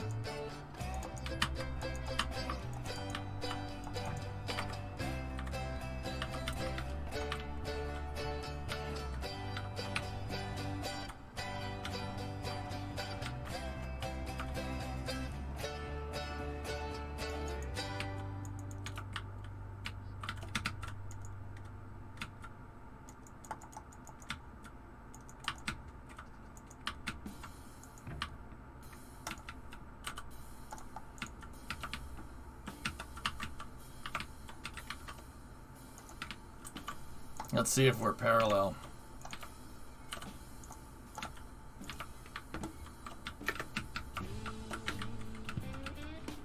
No. Which means that that curve that I originally made getting out of here isn't right. Interesting. Isn't on a 10-degree curve. It's probably before I standardized it. No problem. I think it might be 12, Alex. Yeah. That sounds right. I mean, somebody could go back and look at the VOD, but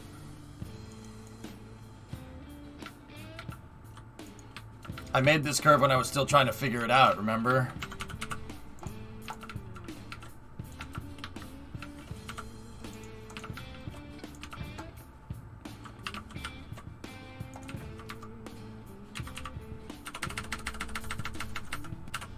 Let's try 12. See what 12 gets us.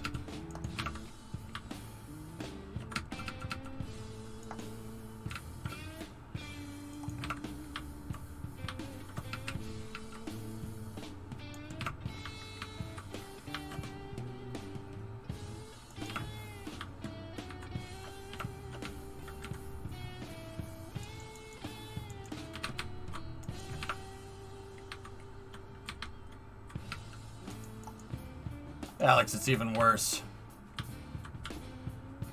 You know why it's even worse? Because I think I may have done... No, actually, that actually looks good. Hold on.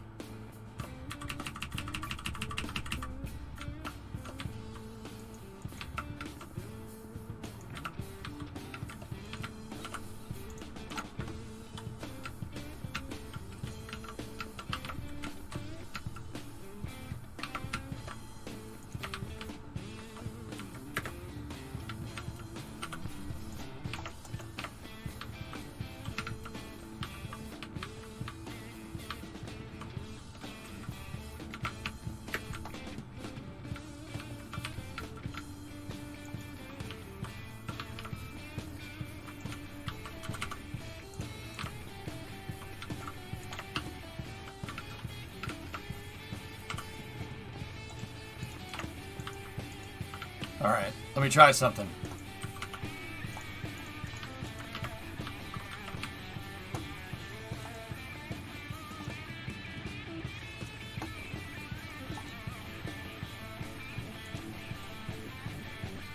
Discovery, go and throttle. Hey, 7! 6 months ago, I struggled to get into orbit in KSP. Today, after watching your streams and being inspired for the future of space, has led me to land on Elu and make a safe trip home. Thanks for getting me excited to look forward to tomorrow and knowing what the future of space has to offer. Wow. Well, that's nice.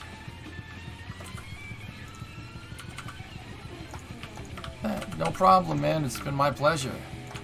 You're gonna see why I get so hyped up about this stuff in another hour or two. I'll tell you that, man.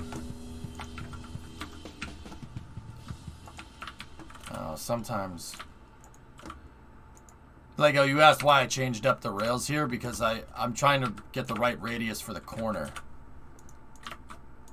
Watch. So I think 12 might be right. I'm hoping like I didn't fudge it and make it a bunch of different degrees going around the track, but I standardized all my radii for everything. All my corners are a 10-degree curve, 10 degree per 100. And I did that entirely on purpose.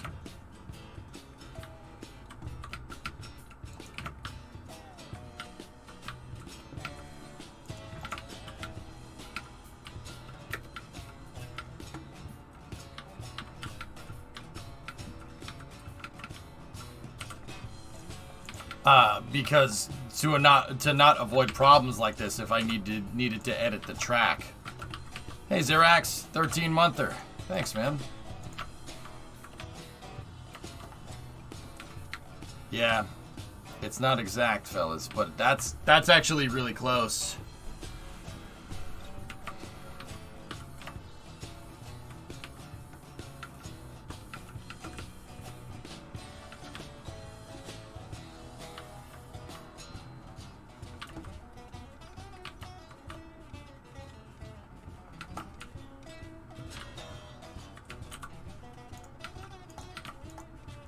And you know what I'll do? I'll just put switch tracks here. I'll just put a switch track that goes to there. That radius is good enough. Yeah, it's fine. Okay, so now I gotta lay down the draft groundwork here. So basically, the groundwork that I lay the tracks on here. So it's gotta be just a little bit above right there. And then just literally lock it into place. Now this isn't the final groundwork here.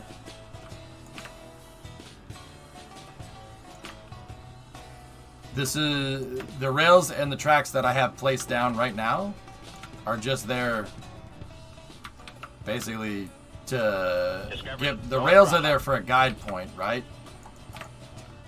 And then the tracks are the rails are there for a guide point, and then the groundwork is for laying down the finalized tracks. On a cage!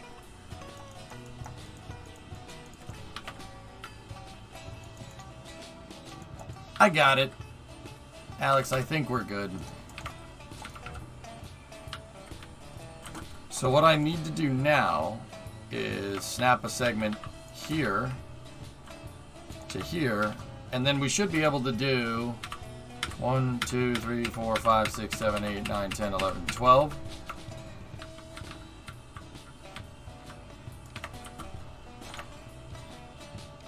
Sometimes the UI gets all bugged out.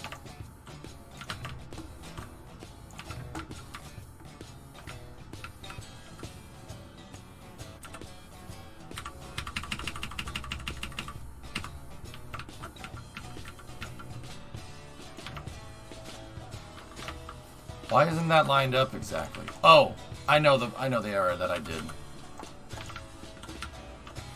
That was there before. So we weren't exactly lined.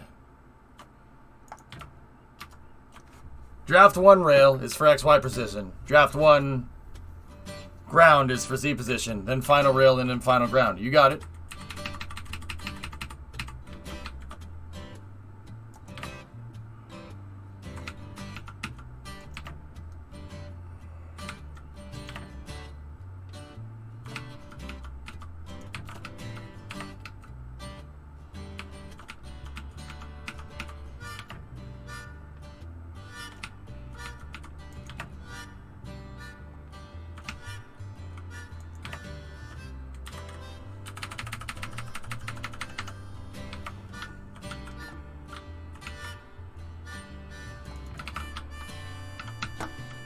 Those are parallel enough. I should just be able to put a switch in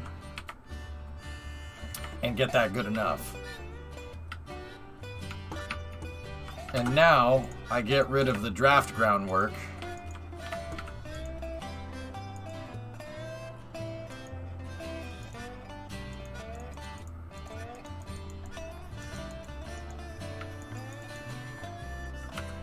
And we put in the final.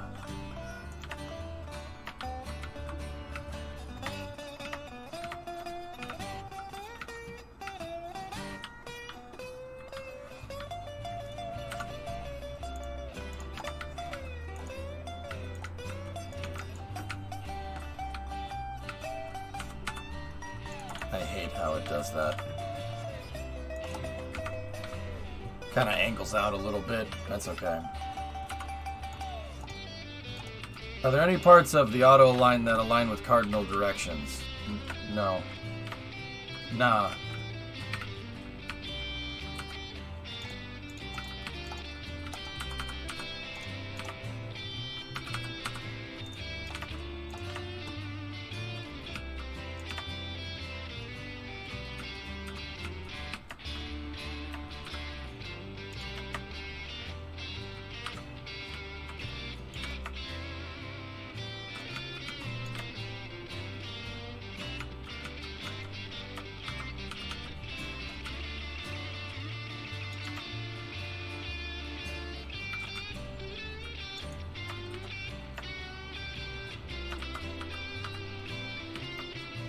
So everything is relative to root part.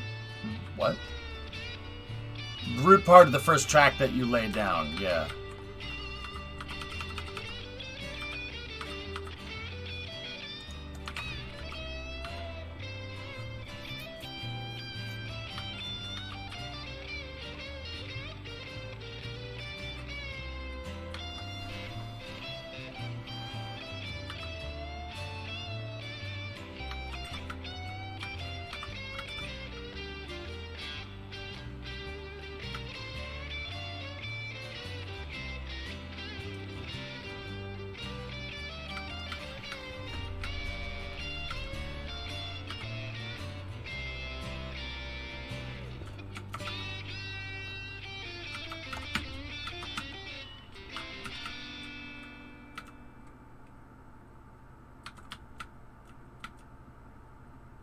Yeah, I was gonna say we'll just make a switch. That's fine.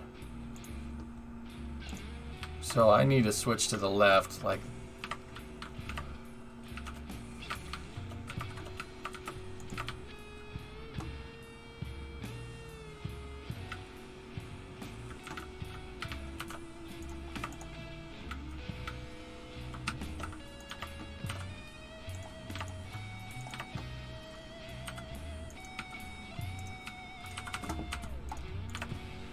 Alright, we're running out of time, so...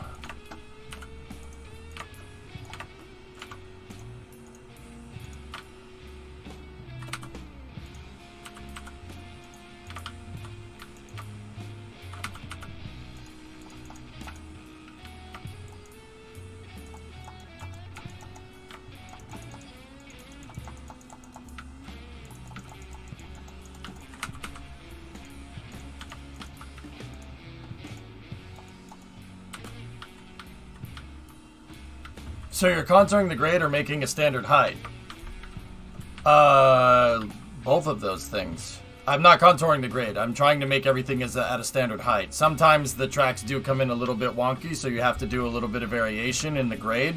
But the track is pretty straight and pretty damn level. About as level as you can get in this game.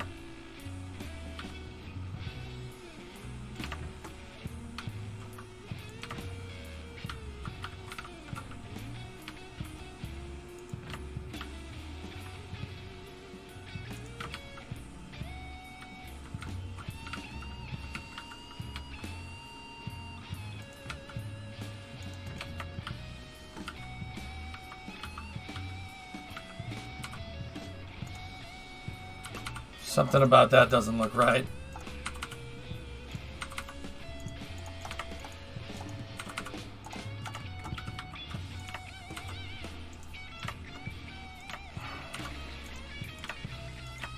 I'll do this way.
Hang on.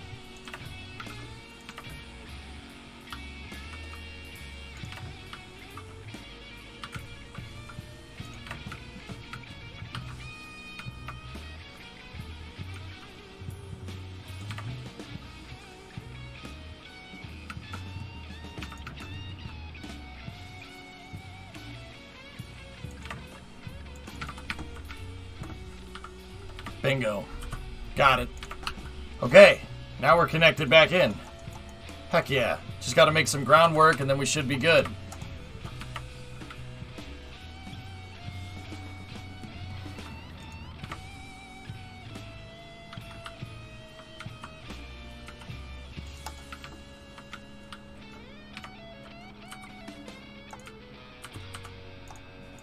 Yeah, sometimes you gotta add some variations in the groundwork.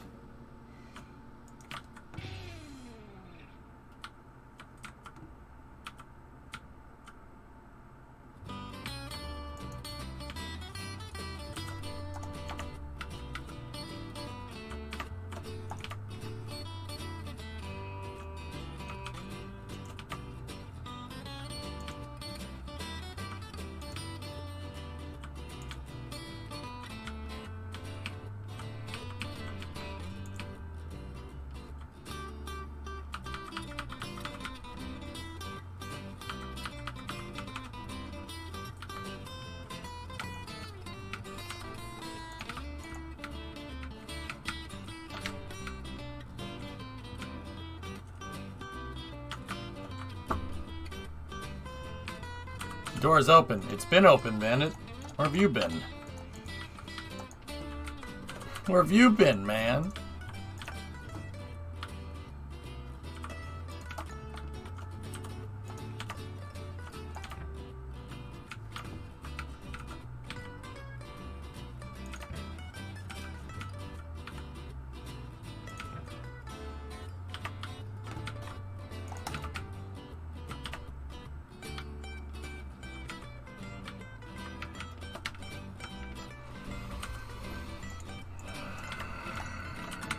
This is the last bit that I want to hook up for today, and it's not cooperating, because why would it?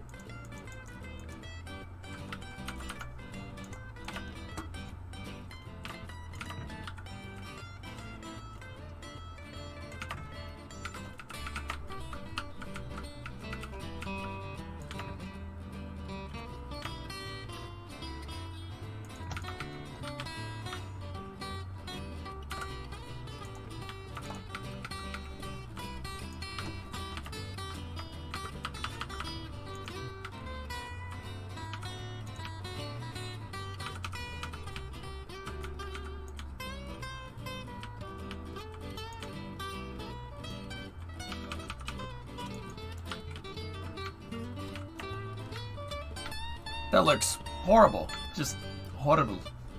Horrible. It's all bent and gross. And gross and bent.